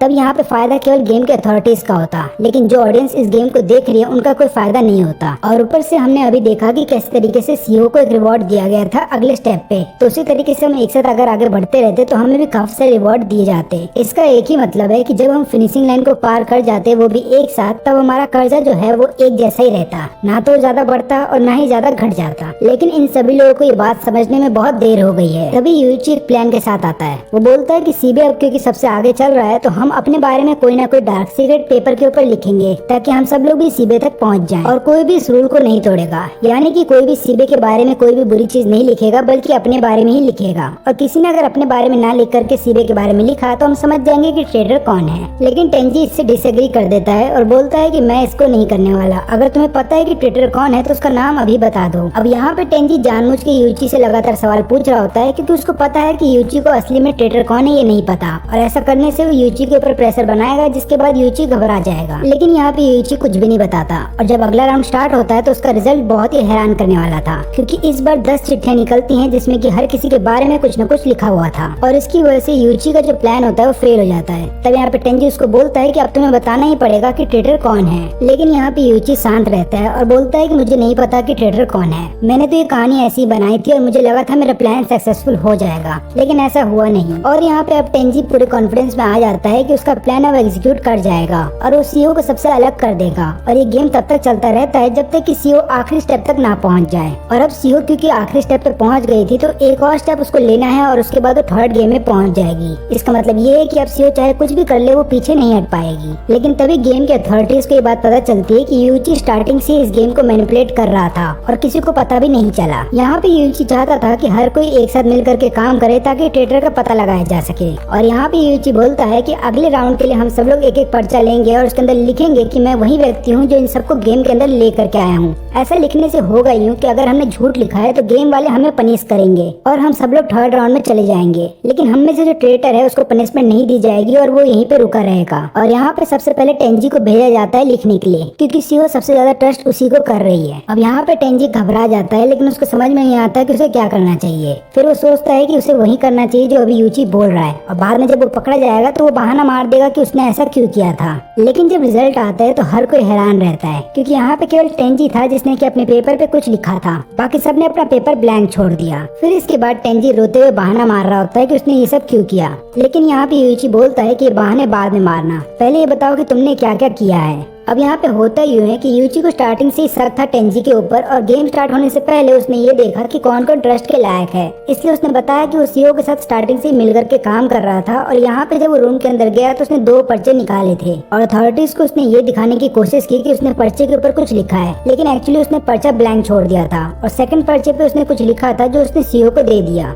और यहाँ पे सीईओ ने बिल्कुल वैसा ही किया जैसा उस पर्चे के अंदर लिखा हुआ था। इसकी वजह से हुआ यूँ कि यहाँ पे यूजी समझ गया कि सीईओ ट्रस्ट के लायक है। अब जब बात यूतोरी की आती है तो यहाँ पे यूतोरी को भी उसने एक पर्चा दिया था, और उसके अंदर लिखा हुआ था कि सीईओ के साथ लगातार फाइट करते रहो, ऐसा करने से ट्रेडर को ये लगेगा कि जैसा वो चाहता था वैसा ही हो रहा है। और मैंने यहाँ पे सीबे के साथ भी बिल्कुल वैसा ही किया, जिससे कि मैं समझ गया कि ये तीनों भरोसे के लायक हैं। लेकिन जब बात तुम पे आती है तो मुझे डाउट था, क्योंकि स्टार्टिंग से मैं देख रहा हूँ कि तुम पहले की तरह बिहेव नहीं कर रहे हो। क्योंकि जिस टेंजी को मैं जानता था वो हमेशा शांत रहता था और किसी के बीच में झगड़ा नहीं करवाता था, लेकिन जब से गेम स्टार्ट हुआ है तब से तुम एक दूसरे के बीच में झगड़ा करवा रहे हो। लेकिन यहाँ पे यूची को ये बात पता थी कि एक आदमी के बारे में एक से ज्यादा सीक्रेट लिखे जा सकते हैं, इसलिए यहाँ पे यूची ने उन तीनों के टैग्स अपने पास रख लिए थे, यानी कि नेम टैग। अब ऐसा करने से उन तीनों के पास कोई चारा नहीं था, बल्कि यूची की बात माननी पड़ती। और यहाँ पे अथॉरिटीज भी समझ जाते हैं कि यूची बहुत ज्यादा स्मार्ट है, उसको पता है कि इंसानों की साइकोलॉजी के साथ कैसे खेलना है, और उसने इन तीनों को ऐसा मैनिपुलेट किया कि वो तीनों वही करेंगे जो यूची यहाँ पे करवाना चाहता है। यूची टेंजी को ये भी बताता है कि मुझे तुम पे और भी ज्यादा शक तब हुआ जब तुमने सीबे के ऊपर इल्जाम लगाया कि सीबे ने ही जरूर किसी न किसी के बारे में कोई न कोई बुरी चीज लिखी होगी, क्योंकि हम सब लोग जानते हैं कि सालों से हमने सीबे को अपने बारे में या फिर किसी और के सीक्रेट नहीं बताया है, क्योंकि ये जो सीबे है वो किसी के भी सीक्रेट को जल्दी किसी और को बता देता है, और वो बहुत बड़ा गॉसिप क्वीन है। और ये बात तुम जानते थे, लेकिन उसके बावजूद भी तुमने इल्जाम लगाया तो सीबे के ऊपर। यहाँ पे टेंजी अब अपनी हार मान लेता है, वो सबसे माफी भी मांगता है, लेकिन अब कोई भी उसको माफ करने के लिए तैयार नहीं है। फिर यहाँ पे यूची मानबो के कान में कुछ बोलता है और उसको बताता है कि मैंने गेम के अंदर एक झूठ बोला था, और उस पनिशमेंट के तौर पे मैं ये चाहता हूँ कि मुझे थर्ड गेम के अंदर अकेले भेज दिया जाए। फिर ये लोग चेक करते हैं कि यूची ने जो कहा है वो सही है या फिर गलत, और यहाँ पे वो लोग मान जाते हैं यूची को थर्ड राउंड में अकेले भेजने के लिए। यूची बताता है कि मैंने झूठ ये बोला था कि सीबे ने किसी का खून किया है, जबकि उसने नहीं, मैंने 3 लोगों का खून किया है। अथॉरिटीज को भी बात पता चलती है कि हाँ सही में यूची ने 3 लोगों का खून किया है। यहाँ पे यूची का प्लान ये था कि वो तीसरे राउंड में अकेले जाएगा और आगे चल करके इन्वेस्टिगेट ये करेगा कि इस गेम के पीछे असल में कौन लोग हैं, और यहाँ पे वो अपने दोस्तों को अपने साथ नहीं ले जाना चाहता था। सभी को यकीन नहीं होता कि यूची ऐसा कुछ कर सकता है, लेकिन यहाँ पे मनाबो बताता है कि यूची ने सही में लोगों का खून किया है। सभी लोग झगड़ रहे होते हैं आपस में कि यूची ऐसा कर सकता है या नहीं, लेकिन यहाँ पे यूची सोच रहा होता है कि उसकी माँ ने उससे झूठ बोला था कि दोस्ती पैसे से ज्यादा कीमती होती है। लेकिन अब यूची को ऐसा लगता है कि दोस्ती एक बोझ से ज्यादा नहीं है, और वो तीसरे राउंड में अकेले जाना चाहता था ताकि वो अपने दोस्तों को बचा सके। अब जैसे ही यूची कूदने वाला था तभी टेंजी बोलता है कि मैंने भी एक झूठ बोला है, मैंने सबके सामने बोला कि मेरे अंदर फीलिंग्स है सीओ को लेकर के, लेकिन ऐसा कुछ भी नहीं है, जबकि मैं यहाँ पे यूची को चाहता हूँ। फिर इसके बाद वो यूची को किस करता है और दोनों ही तीसरे राउंड में चले जाते हैं। टेंजी को अलाउ तो कर दिया जाता है तीसरे राउंड के लिए, लेकिन यहाँ पे ये लोग अब टेंजी के ऊपर और भी ज्यादा नजर रखेंगे, क्योंकि इन्हें पता ये चलता है कि टेंजी ये गेम एक बार नहीं बल्कि दूसरी बार खेल रहा है। फिर हमें कई साल पहले का सीन दिखाया जाता है जहाँ पे यूची की माँ उसको बता रही होती है कि इस दुनिया में सबसे इम्पोर्टेंट तुम्हारे फ्रेंड्स है, ना कि पैसे। फिर यूची अपना सिर हिला करके माँ को बताने की कोशिश कर रहा होता है कि हाँ मैं समझ चुका हूँ, लेकिन जब वो हॉस्पिटल से बाहर आता है और अपने टीचर से मिलता है तो वो बताता है कि इस दुनिया में सबसे इम्पोर्टेंट केवल पैसे हैं। तभी यूची की आँख खुलती है और वो अपने आप को टेंजी को एक गुफा में पाता है। वो टेंजी से पूछता है कि क्या तुम्हें पता है कि हम कहाँ पे हैं, लेकिन यहाँ पे टेंजी बोलता है कि मुझे भी नहीं पता। तभी मानबू की आवाज सुनाई देती है और यहाँ पे मानबू बोलता है कि अगले गेम से पहले तुम्हें 3 दिन तक यहीं पे रुकना होगा। अब इन लोगों के लिए सर्वाइव करने के लिए केवल इनके पास पानी है। यहाँ पे टेंजी यूची को बताता है कि मैंने जो तुम्हें किस किया वो जरूरी था, और मैं तुम्हारे साथ यहाँ पे जानबूझ के आया हूँ ताकि मैं तुम्हें अकेले में समझा सकूँ कि मैंने तुम्हें धोखा क्यों दिया और ऊपर मैंने ये सब क्यों किया था। फिर टेंजी बताता है कि इस गेम के अंदर मेरा दूसरी बार है जब मैंने फ्रेंडशिप का ये गेम खेला है। लेकिन आगे कुछ भी बताने से पहले यहाँ पे टेंजी यूची को बोलता है कि अपने नेम टैग को हाथ से ढक लो, क्योंकि उनके अंदर माइक्रोफोन लगे हुए हैं। फिर यहाँ पे टेंजी बताता है कि ये सब चीज का कारण है सीहो, क्योंकि सीहो की वजह से मैंने वो चीजें खो दी जो मेरे लिए इम्पोर्टेंट थी। तो मिडिल स्कूल में टेंजी के 2 बहुत ही करीब दोस्त हुआ करते थे और वो लोग हमेशा टेंजी के साथ रहते थे। फिर यहाँ पे टेंजी डिसाइड करता है कि वो जितने ही पैसे बचाएगा उनसे वो एक बिजनेस खोलेगा, और उस बिजनेस के अंदर ये अपने दोनों दोस्तों को भी शामिल करना चाहता था। टेंजी के दोस्तों को भी इस बात पे हैरानी हुई जब टेंजी ने बोला कि मैं अपने पैसे से बिजनेस खोलना चाहता हूँ और उसमें तुम लोग को भी शामिल होना है। यहाँ पे उनको लगा कि टेंजी अपना पैसा हम पे क्यों बर्बाद करेगा, लेकिन यहाँ पे टेंजी बताता है कि जब तक हम तीनों साथ में हमें कोई नहीं रोक सकता। लेकिन इसके 1 साल के बाद वहाँ पे सीओ का भी ट्रांसफर हो जाता है और इन लोगों का बिजनेस बहुत ही अच्छा चल रहा था। लेकिन तभी टेंजी के दोनों दोस्त उससे पूछते हैं कि क्या तुम सीओ को डेट कर रहे हो, और यहाँ पे टेंजी उनको सारी बात बता देता है कि कैसे हमारे पेरेंट्स चाहते थे कि हम एक दूसरे से शादी कर ले, लेकिन ऐसा हो नहीं पाया। अब ये सुन लेने के बाद से ही इनके बिजनेस में जितना ही पैसा इन लोगों को मिलता था ये लोग आपस में बांट लिया करते थे, और इन लोगों ने डिसाइड किया था कि जब ये लोग हाई स्कूल पहुंच जाएंगे तो ये लोग अपना पैसा डिसाइड करेंगे कहाँ पे इन्वेस्ट करना है, और 20 साल के होने से पहले जिस भी व्यक्ति ने सबसे ज्यादा पैसा बनाया होगा वही कंपनी का प्रेसिडेंट बनेगा। लेकिन चीजें अचानक से बदल जाती हैं जब ये लोग बोलते हैं कि प्रेसिडेंट जो होगा वो जाकर के सीओ को कन्फेस करेगा कि वो उससे प्यार करता है। टेंजी समझ जाता है कि इनकी दोस्ती टूटने वाली है, लेकिन यहाँ पे टेंजी को ऐसा लगता है कि ये सभी काम फ्यूचर में होगा, इसलिए यहाँ पे टेंजी इनको कुछ भी नहीं बोलता। फिर इसके कुछ दिन बाद इन्हें फिर से इसी गेम के अंदर ला करके पटक दिया जाता है और यहाँ पे इन्हें ये बात पता चलती है कि इनमें से किसी एक ने इन लोगों से 10 मिलियन येन का कर्जा लेके रखा है। तीनों ही इस गेम को हार जाते हैं, लेकिन यहाँ पे टेंजी के कंधों के ऊपर 20 मिलियन येन का कर्जा आ जाता है और टेंजी को बोला जाता है कि तुम बाहर जाकर के इस गेम के बारे में किसी को नहीं बताओगे। फिर टेंजी जब अपने दोस्तों से पता करता है तो उसे पता ये चलता है कि उसके एक दोस्त ने 10 मिलियन येन लिए थे ताकि वो सीहो के लिए गिफ्ट खरीद सके। लेकिन यहाँ पे टेंजी ये जान करके भी किसी को कुछ नहीं बता सकता क्योंकि उसको डर था कि गेम कहीं उसकी जान न ले ले। फिर इसके कुछ दिन बाद टेंजी के दोनों दोस्तों ने किसी और जगह एडमिशन ले लिया और दोनों ही सिटी से बाहर चले गए और यहाँ पे सीहो लगातार और प्रेशर बना रही है टेंजी के ऊपर। आखिरी में टेंजी अपने फादर को सारी बात बता देता है क्योंकि यहाँ पे उसकी लाइफ में केवल एक ही पर्सन इम्पोर्टेंट है और वो उसके फादर है। टेंजी के फादर उसकी सारी बात सुनते हैं और उसको बोलते हैं कि तुम चिंता मत करो, तुम थोड़ी देर रिलैक्स करो, अब बाकी का काम मैं देख लूंगा। लेकिन उसी दिन टेंजी को खबर पता चलती है कि उसके फादर की डेथ हो गई है और यहाँ पे पुलिस वाले ये बता रहे होते हैं कि टेंजी के फादर ने सुसाइड किया है। लेकिन यहाँ पे टेंजी को पता है कि उसके फादर ऐसा कुछ भी नहीं कर सकते और घर से जाने से पहले टेंजी के फादर ने बोला था कि मैं सीहो की फैमिली से मिलने जा रहा हूँ। और यहाँ पे टेंजी को ऐसा लग रहा होता है कि उसकी लाइफ में उसके दोस्तों का चला जाना, उसके फादर की डेथ हो जाना, ये सभी चीजें कनेक्टेड है सीहो से और तभी से सीहो के ऊपर लगातार टेंजी ने नजर बना के रखी थी। लेकिन यहाँ पे टेंजी को कुछ भी नहीं मिलता। लेकिन सबसे अजीब बात ये थी कि जब टेंजी लगातार सीहो के बारे में पता लगा रहा था तब उसके घर पे एक लेटर आता है। उसमें लिखा ये गया था कि सीहो के पास से रिलेटेड चीजों को ढूंढना बंद करो, नहीं तो तुम भी गायब हो जाओगे अपने फादर की तरह। और यही वो कारण है जिसकी वजह से मैं तुम सबको इस फ्रेंडशिप गेम के अंदर लेकर के आया था ताकि मैं तुम्हें सीहो की असलियत दिखा सकूं। लेकिन यहाँ पे यूची की वजह से टेंजी का प्लान फेल हो जाता है। लेकिन अभी भी टेंजी को ऐसा लगता है कि सीहो कुछ तो ऐसा छुपा रही है जो उसको पता है। अब इनके ऊपर जो कर्जा है वो टोटल 10.8 मिलियन का है। लेकिन यहाँ पे यूची बोलता है कि जितनी इन्फॉर्मेशन मैंने गैदर की है उसके अकॉर्डिंग हमारे ऊपर टोटल 18.8 मिलियन येन का कर्जा होना चाहिए। इसका मतलब ये है कि किसी ने अपने अमाउंट के साथ छेड़छाड़ की है। अब यहाँ पे यूची को समझ में नहीं आ रहा था कि टेंजी को कैसे पता चल गया कि हम सबका 18.8 मिलियन येन का कर्जा होना चाहिए। ये लोग फिर से अपना सारा डेब्ट जो है कैलकुलेट करने लगते हैं और इन्हें पता चलता है कि इतना सारा कैलकुलेशन करने के बाद वो भी सेकंड गेम के बाद भी 4 मिलियन येन कम पड़ रहे हैं, यानी कि अभी भी किसी ने हमसे झूठ बोला है। फिर टेंजी बताता है कि हो सकता है सीहो ने हमसे झूठ बोला हो, उसके ऊपर जो कर्जा है वो ज्यादा है लेकिन उसने हमें कम बताया। यूची बोलता है कि अगर सीहो ने मुझसे झूठ बोला है तो वो पक्की एक प्रोफेशनल लायर है। लेकिन यहाँ पे यूची अभी भी टेंजी पे यकीन नहीं कर सकता, वो भी खासकर सेकंड गेम के बाद। यहाँ पे यूची को ऐसा लगता है कि उसके दोस्तों का जो ग्रुप है वो कुछ नहीं बस एक स्ट्रेंजर्स का ग्रुप है, क्योंकि कोई भी किसी के बारे में कुछ भी नहीं जानता। और यहाँ पे टेंजी भी बोलता है कि मुझे भी तुम्हारे बारे में ये बात नहीं पता थी कि तुमने किसी का खून किया है, लेकिन मैं यहाँ पे तुम्हारा पीछा इसलिए कर रहा हूँ क्योंकि मुझे अपने फादर का बदला लेना है और मैंने देखा है कि तुम कितने ज्यादा स्मार्ट हो, क्योंकि सेकंड गेम में स्टार्टिंग से ही तुम पूरा गेम कंट्रोल कर रहे थे। और फिर यूची को भरोसा दिलाने के लिए टेंजी यहाँ पे अपना नेम टैग दिखा देता है। वो दिखाता है कि उसके ऊपर कितना कर्जा है, लेकिन क्योंकि उसने अपना नेम टैग दिखा दिया तो उसको पनिशमेंट के तौर पे उसका कर्जा डबल हो जाता है। फिर यहाँ पे टेंजी झुकते हुए माफी भी मांगता है यूची से और बोलता है कि प्लीज मेरा इस्तेमाल करो लेकिन मुझे किसी तरीके से अपने साथ रखो। यूची बोलता है कि ठीक है मैं तुम्हारा साथ तो दूंगा लेकिन मुझे ये सोचने के लिए अभी समय चाहिए। फिर एक और आधा दिन जब बीत जाता है तब यूची पूछता है टेंजी से कि तुम सीबे और यूतोरी के बारे में क्या सोचते हो। टेंजी बोलता है कि मैं उनके बारे में नहीं सोचता क्योंकि वो मेरे कुछ लगते ही नहीं। तब यहाँ पे यूची बोलता है कि पर वो तो तुम्हारे दोस्त थे ना और तुम उनको यहाँ पे लेकर के आए थे, तो एक काम करना, जब तुम इस गेम से बाहर चले जाओ तो उन लोगों से माफी मांगना। हो सकता है वो लोग तुम्हें माफ भी ना करे, लेकिन चाहे कुछ भी हो जाए अपने सच्चे दिल से उनसे माफी मांगना। यहाँ पर टेंजी बोलता है कि ठीक है मैं उनसे माफी मांगने के लिए तैयार हूँ। और इसके बाद यूची बोलता है कि ठीक है अगर तुम जैसा मैं बोलता हूँ वैसा करोगे तो मैं भी वादा करता हूँ कि मैं तुम्हारा इस गेम में साथ दूंगा। फिर इसके 3 दिन के बाद दोनों को रिहा कर दिया जाता है। अब गुफा से निकलने के बाद इन दोनों को एक जंगल में छोड़ दिया जाता है और वहीं पे मनाबू आता है और वो बोलता है कि अगला जो गेम होने वाला है वो हाइड एंड सीक का होगा, लेकिन इस कॉम्पिटिशन में तुम्हारी जो अपोनेंट की टीम होगी वो 5 लोगों की होगी। लेकिन यहाँ पे टेंजी को समझ में नहीं आ रहा था कि उनके सामने कोई और अपोनेंट कैसे आ गए, क्योंकि ये गेम तो फ्रेंडशिप का है ना, तो उनके सामने उनके खुद के दोस्त होने चाहिए। फिर यहाँ पे मनाबू समझाता है कि ट्रू फ्रेंडशिप तभी एग्जिस्ट करती है जब तुम्हारे सामने कोई अपोनेंट है।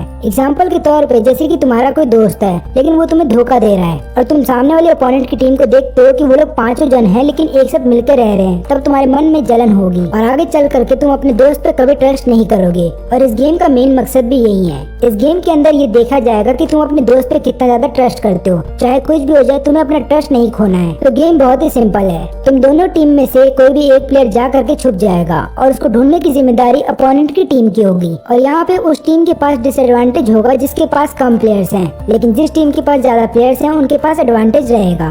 मनाबू एक और नया रूल इंट्रोड्यूस करता है जहाँ पे बोलता है कि कोई भी टीम का प्लेयर चाहे तो अपने अपोनेंट की टीम के साथ जा करके जुड़ सकता है और यहाँ पे जो भी प्लेयर दूसरी टीम में जा करके शामिल हो होगा उसका जितना भी कर्ज आए वो भी खत्म हो जाएगा। लेकिन यहाँ पे यूची की टीम के लिए ऐसा करना नामुमकिन है, क्योंकि यहाँ पे अगर यूची की टीम में से कोई भी ऐसा करता है तो यूची हार जाएगा। फिर यहाँ पे मनाबू यूची को एक ऑप्शन देता है कि एक और टीम है जिसमें से एक ही प्लेयर बचा है, तुम चाहो तो उस प्लेयर को अपने पास रख सकते हो। फिर यहाँ पे यूची पूछता है कि क्या वो एक लड़की है, तो मनाबू बताता है कि हाँ वो एक लड़की है, और यूची बोलता है कि ठीक है, उसको हम अपनी टीम में शामिल करने के लिए तैयार है। टेंजी इसके लिए मना भी करता है और बोलता है कि हो सकता है वो लड़की हमें धोखा दे दे, लेकिन यहाँ पे यूची बोलता है कि हम इस गेम को बिना किसी और प्लेयर के जीत नहीं सकते। तुम ही सोचो, हमारी टीम में केवल 2 प्लेयर हैं और इस तरीके से हम गेम को नहीं जीत पाएंगे। तभी मारिया उनके सामने आती है, जिसको एक्सेप्ट कर लिया जाता है यूची के द्वारा। अब देखा जाए तो मारिया जो है वो गेम अथॉरिटी की ही एक प्लेयर है, उसको जानबूझ के यूची की टीम में भेजा गया है ताकि वो लोग यूची के ऊपर नजर रख पाए। फिर यहाँ पे टेंजी बोलता है कि ठीक है, मैं जाकर के छुपूंगा, तब तक तुम बाहर रहना। ऐसा टेंजी इसलिए करता है क्योंकि यहाँ पे उसको पता है कि अगर यूची बाहर रहेगा तो मारिया के ऊपर नजर रख पाएगा, कहीं मारिया जाकर के दूसरी टीम में शामिल ना हो जाए। इसके बाद मानबू दोनों ही टीम को 2 घंटे का टाइम देता है, और जब तक ये लोग छुपने जा रहे थे तब यहाँ पे टेंजी एक बार फिर से रूल समझाता है। पहला ये कि तुम अपने अपोनेंट की टीम में से किसी को भी मार के या धमका करके ये बात नहीं पता कर सकते कि उनका प्लेयर कहाँ पे छुपा हुआ है। दूसरा ये कि जो भी प्लेयर छुपेगा वो एक जगह से दूसरी जगह मूव नहीं कर सकता जब तक ये गेम खत्म ना हो जाए, और अगर किसी भी टीम ने ये रूल को तोड़ दिया तो वो टीम तुरंत हार जाएगी और उनके ऊपर जो कर्जा है वो डबल कर दिया जाएगा। इन सभी लोगों को एक फोन दिया जाएगा ताकि ये लोग अपने प्लेयर के साथ कम्युनिकेट कर पाए, और ऊपर से जंगल के बीचों बीच खाना रखा गया है ताकि उस प्लेयर तक ये लोग खाना पहुंचा सके जो प्लेयर छुपने गया है। लेकिन इसके अलावा सबसे इम्पोर्टेंट रूल ये है कि जो भी बंदा छुपने जाएगा उसके पास एक बटन होगा, और अगर उसको ऐसा लग रहा है कि उसके टीम वाले उसको नहीं ढूंढ पा रहे या फिर उस तक खाना नहीं पहुंचा पा रहे हैं तो वो चाहे तो क्विट कर सकता है, और अगर उसने ऐसा किया तो उसकी पूरी टीम भी हार जाएगी। अब यहाँ पे यूची टेंजी के लिए एक जगह ढूंढ लेता है जहाँ पे वो छुप सकता है, और क्योंकि यहाँ पे यूची अभी तक से मारिया पे पूरी तरह से भरोसा नहीं करता तो उन लोगों ने मारिया को काफी दूर खड़ा रखा है ताकि मारिया ये जगह ना देख ले। अब यहाँ पे यूची पूछता है टेंजी से कि तुम्हारी तबीयत कैसी है, क्योंकि यहाँ पे यूची को ऐसा लग रहा होता है कि टेंजी कब तक इस जगह पे भूखा रह पाएगा। टेंजी बोलता है कि तुम मेरी फिक्र मत करो,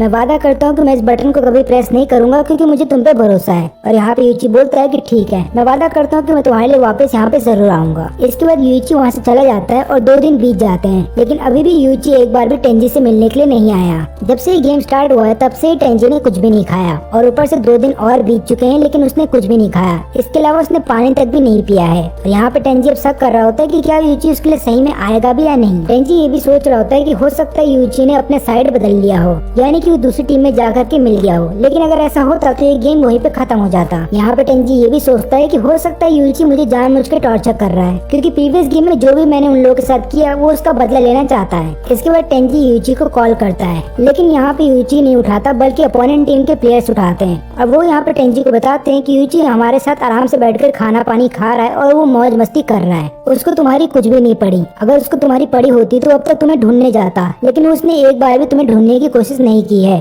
और वो ऐसा लग रहा है कि तुम्हें ढूंढने नहीं आएगा। ये सारी बातें सुन लेने के बाद टेंजी पागल हो जाता है, और वो लगातार यही सोच रहा था कि क्या सही में यूची उसके लिए आएगा भी या नहीं, क्योंकि यहाँ पे टेंजी लगातार अकेले है, तो लगातार अकेले रहने की वजह से वो पागल होता जा रहा है, और भूख प्यास की वजह से उसको समझ में नहीं आ रहा कि उसको क्या करना चाहिए। लेकिन टेंजी फिर भी क्विट नहीं करता और सोचता है कि उसे यूची को एक मौका देना चाहिए, हो सकता है यूची उसको धोखा ना दे और उसके लिए आ भी जाए। अब हमें इसके बाद 2 दिन पहले का सीन दिखाया जाता है, जहाँ पे हम दूसरी टीम के सभी प्लेयर्स को देखते हैं, और यहाँ पे जो उनका हाइडर होता है वही उनका कैप्टन भी होता है। ये लोग आपस में डिस्कस कर रहे होते हैं और ये लोग ये बोलते हैं कि इस पूरे जंगल में किसी भी हाइडर को ढूंढना बहुत ही मुश्किल है, यानी कि कोई भी टीम का मेंबर इतना पागल नहीं है कि वो अपोनेंट की टीम के हाइडर को ढूंढने जाएगा। इस गेम को अगर जीतना है तो अपने अपोनेंट की टीम के मेंबर्स के ऊपर नजर रखो, फिर वो जैसे ही खाना लेकर के जा रहे होंगे अपने हाइडर के लिए तुरंत ही उन्हें पकड़ लो, और इसी तरीके से तुम इस गेम को जीत सकते हो। अब यहाँ पे जो दोनों सुपरवाइजर होते हैं वो लोग आपस में शर्त लगा रहे होते हैं कि कौन सी टीम जीतेगी। अब यहाँ पे 3 दिन बीत जाते हैं लेकिन कुछ भी नहीं होता। इसके बाद सुपरवाइजर ये बोलती है कि देखना टेंजी उस बटन को दबा देगा, क्योंकि इस टीम का हर एक प्लेयर बास्केटबॉल खेलता है और ये लोग फिजिकली फिट है। इसका मतलब ये भी है कि ये लोग यूची के ऊपर और मारिया के ऊपर काफी दिनों तक नजर रख सकते हैं, और क्योंकि इनकी संख्या ज्यादा है तो ये लोग आराम से अपने हाइडर के पास खाना भी ले जा सकते हैं। लेकिन वहीं पे दूसरी तरफ टेंजी की हालत खराब हो रही होती है, क्योंकि टेंजी काफी दिनों तक भूखा है, तो उसको भ्रम हो रहा होता है कि यूची उसके पास आ गया है और उसके लिए खाना पानी लेकर के आ गया है। लेकिन इन 3 दिन तक यूची ने केवल आराम किया है और सप्लाई कैंप के पास बैठ करके बस खाना खाया है। लेकिन यहाँ पे सुपरवाइजर्स को ऐसा लग रहा होता है कि यूची कोई ना कोई प्लान बना रहा है, क्योंकि मारिया ने उन दोनों को बताया है कि यूची के पास कोई तो प्लान है, लेकिन उस प्लान को कब एग्जीक्यूट करेगा इसके बारे में मारिया को भी नहीं पता। तभी यहाँ पे यूची बोलता है कि मैं अपने अपोनेंट की टीम में जाना चाहता हूँ और मैं इस टीम को छोड़ रहा हूँ। अब ये बात सुनते सुपरवाइजर भी चौंकते नहीं, बल्कि ये सोच रहे होते हैं कि हो सकता है यूची के पास कोई प्लान हो। अब दूसरे टीम मेंबर ये सोच रहे होते हैं कि अगर यूची हमारे पास आ गया तो उसका सारा कर्जा टेंजी के ऊपर चला जाएगा, यहाँ पे टेंजी हार भी जाएगा और उसके ऊपर कर्जा भी बढ़ जाएगा। लेकिन यूची को अपनी टीम में लेने से पहले ये लोग सोच रहे होते हैं कि ये लोग अपने कैप्टन से बात करेंगे। और ये बात सुनते यूची इन लोगों पे हंसने लगता है। वो बोलता है कि तुम लोग इतना सिंपल सा डिसीजन भी खुद से नहीं ले सकते, क्या तुम्हें इतना डिसीजन लेने का भी हक नहीं है? ऐसा लग रहा है कि तुम्हारे पास खुद का दिमाग नहीं है, तुम्हें जो बोला जाता है तुम वही करते हो। अब ये बात सुनते यहाँ पे थक गुस्सा हो जाता है, लेकिन उसके टीममेट्स उसको रोक लेते हैं और उसको समझाते हैं कि यहाँ पे लड़ाई झगड़ा मत करो, क्योंकि अगर ऐसा किया गया तो हम लोग हार जाएंगे। अब यहाँ पे ये लोग अपने कैप्टन से जब पूछ करके आते हैं तब वो लोग बताते हैं कि हम लोग यूची को अपने साथ अभी नहीं लेंगे, क्योंकि यूची अकेले आना चाहता है और अगर उसको आना है हमारी टीम में तो उसको मारिया को भी अपने साथ लेकर के आना होगा, क्योंकि इन लोगों को ऐसा लगता है कि अगर यूची इनकी टीम में आ गया तो इसके बाद ये मारिया को बता देगा कि हमारा हाइडर कहाँ पे छुपा हुआ है और मारिया जाकर के उसको ढूंढ लेगी और हो सकता है हम लोग गेम हार जाएं। और इसके बाद थग फिर जाता है यूची से बात करने के लिए और बोलता है कि अब तुम्हें अपने साथ मारिया को लेकर के आना होगा। हमें फिर से 2 दिन पहले का सीन दिखाया जाता है जहाँ पे यूची मारिया को सारा प्लान समझाता है। वो बोलता है कि मैं अपोनेंट की टीम में चला जाऊंगा और उसके बाद उनके हाइडर का लोकेशन तुम्हें दे दूंगा और तुम उसको ढूंढ लेना, लेकिन हो सकता है मेरा प्लान फ्लॉप हो जाए। अब इसके बाद यूची एक और प्लान बताता है मारिया को। अब ये प्लान सुन लेने के बाद मारिया भी सोचती है कि जितना मैंने सोचा था यूची उससे ज्यादा स्मार्ट है। अब यहाँ पे हम प्रेजेंट में देखते हैं जहाँ पे यूची थक के ऑफर को रिजेक्ट कर देता है। अब बोलता है कि नहीं, अब मैं तुम्हारे साथ टीम अप नहीं करना चाहता। और इसके अलावा यूची यहाँ पे 2 दिन तक खाली बैठा हुआ नहीं था, वो बल्कि यहाँ पे इसलिए बैठा था ताकि वो अपोनेंट की टीम के बारे में और भी ज्यादा इन्फॉर्मेशन निकाल सके। अब अगले दिन जब अपोनेंट की टीम के 2 मेंबर चले जाते हैं हाइडर को खाना देने के लिए, वहीं पे 2 प्लेयर रुक जाते हैं यहाँ पे यूची के ऊपर नजर रखने के लिए। लेकिन तभी इन दोनों में से एक बंदा चला जाता है मारिया के पीछे और यहाँ पे थक रुक जाता है यूची के लिए। यहाँ पे यूची थक से बात करता है और बोलता है कि तुम्हारी टीम कितना अच्छा काम करती है, लेकिन यहाँ पे थक ऐसा नहीं मानता, क्योंकि स्टार्टिंग में जब थक बास्केटबॉल टीम के अंदर था तो उसने कई बार ऐसा काम किया जिसकी वजह से कैप्टन को काफी ज्यादा चोट लगी और इसी हादसे के बाद से थक ने अपने आप को काफी ज्यादा इम्प्रूव किया है। फिर यहाँ पे यूची पूछता है कि तुम में से किसने कर्जा लिया था जिसकी वजह से तुम्हें इस गेम के अंदर आना पड़ा, लेकिन इससे पहले थक कुछ बोल पाता उसका साथी वहाँ पे आ जाता है और बोलता है काम करो थक, तुम यहाँ से कहीं दूर चले जाओ। थक सोचता है कि उसे मारिया के ऊपर नजर रखना चाहिए तो वो वहीं पे चला जाता है। वो देखता है कि मारिया वहाँ पे नहीं है और वो डर जाता है। उसे ऐसा लगता है कहीं मारिया अपने हाइडर को खाना देने तो नहीं चली गई, लेकिन मारिया कहीं जाती नहीं बल्कि वहाँ पे कपड़ा बदल रही थी और जैसे ही थक उसे देख लेता है वो शर्माते हुए वहाँ से भागने लगता है। इसके बाद थक अपने ही साथी से बहस कर रहा होता है कि एक काम करो, तुम मारिया के ऊपर नजर रखो, मैं यूची के ऊपर नजर रखूंगा। अब जब दोनों आपस में बात कर रहे थे तभी यूची यहाँ पे मारिया को सिग्नल देता है कि भागो तुरंत वहाँ से। यहाँ पे यूची और मारिया दोनों ही अलग अलग जगह पे भाग रहे होते हैं ताकि थक और उसका साथी अलग अलग भागे, लेकिन तभी चारों एक जगह जाकर के मिल जाते हैं। अब यहाँ पे फिर यूची मारिया को लेकर के भाग रहा होता है, लेकिन तभी रास्ते में ही यूची धक्का देता है मारिया को और उसको नीचे गिरा देता है। अब यहाँ पे मारिया भी ये चीज देख करके हैरान थी, क्योंकि उसको ये बात नहीं पता थी कि यूची उसको फेंकने वाला है। अब यहाँ पे टेंजी की हालत और भी ज्यादा खराब हो जाती है मेंटली और फिजिकली। वो लगातार अपने हाथ में बटन रखता है लेकिन उसको दबाता नहीं और फिर खुद से वादा करता है कि मैंने काफी लोगों को धोखा दिया है लेकिन इस बार मैं किसी को धोखा नहीं दूंगा। और अब टेंजी को जब लग रहा होता है कि शायद वो मर जाएगा, लेकिन तभी वहाँ पे यूची आ जाता है और तुरंत ही उसको पानी पिलाता है, जिसके बाद यहाँ पे टेंजी की हालत थोड़ी सुधर जाती है और लगातार वो खाना खाने लगता है। फिर टेंजी पूछता है कि तुम इतने दिनों तक क्यों नहीं आए थे। अब यहाँ पे यूची बताता है कि एक्चुअली मेरे पास एक प्लान था, लेकिन वो प्लान मैंने तुम्हें स्टार्टिंग में इसलिए नहीं बताया था क्योंकि मुझे देखना था कि तुम मुझ पे कितना ज्यादा ट्रस्ट करते हो। लेकिन यहाँ पे टेंजी ने एक बार भी बटन नहीं दबाया तो यहाँ पे यूची समझ जाता है कि वो ट्रस्ट कर सकता है टेंजी को। यहाँ पे टेंजी भी ये बात समझ जाता है कि जब यूची यहाँ पे उसको खाना देने के लिए आ सकता है तो उसका मतलब यूची के पास कोई तो ऐसा प्लान है जिसकी मदद से वो लोग ये गेम जीत सकते हैं। अब यहाँ पे हम देखते हैं मारिया को, जिसको बचा ले जाता है इन दोनों प्लेयर के द्वारा, लेकिन यहाँ पे मारिया को भी बिल्कुल अंदाजा नहीं था कि यूची कुछ ऐसा करने वाला है, वो उसी को नीचे फेंक देगा। और यहाँ पे जब मारिया गिरने वाली थी तब थग उसको बचा लेता है, लेकिन थग उसको अकेला नहीं पकड़ सकता था और ऊपर नहीं ला सकता था, इसलिए वो अपने टीममेट को बोलता है कि यूची को छोड़ो और इसको बचाने की सोचो। टेंजी को भी यहाँ पे यूची का सारा प्लान पता चल जाता है, लेकिन वो पूछता है कि अगर तुम्हारा आइडिया काम नहीं करता तो तुम क्या करते।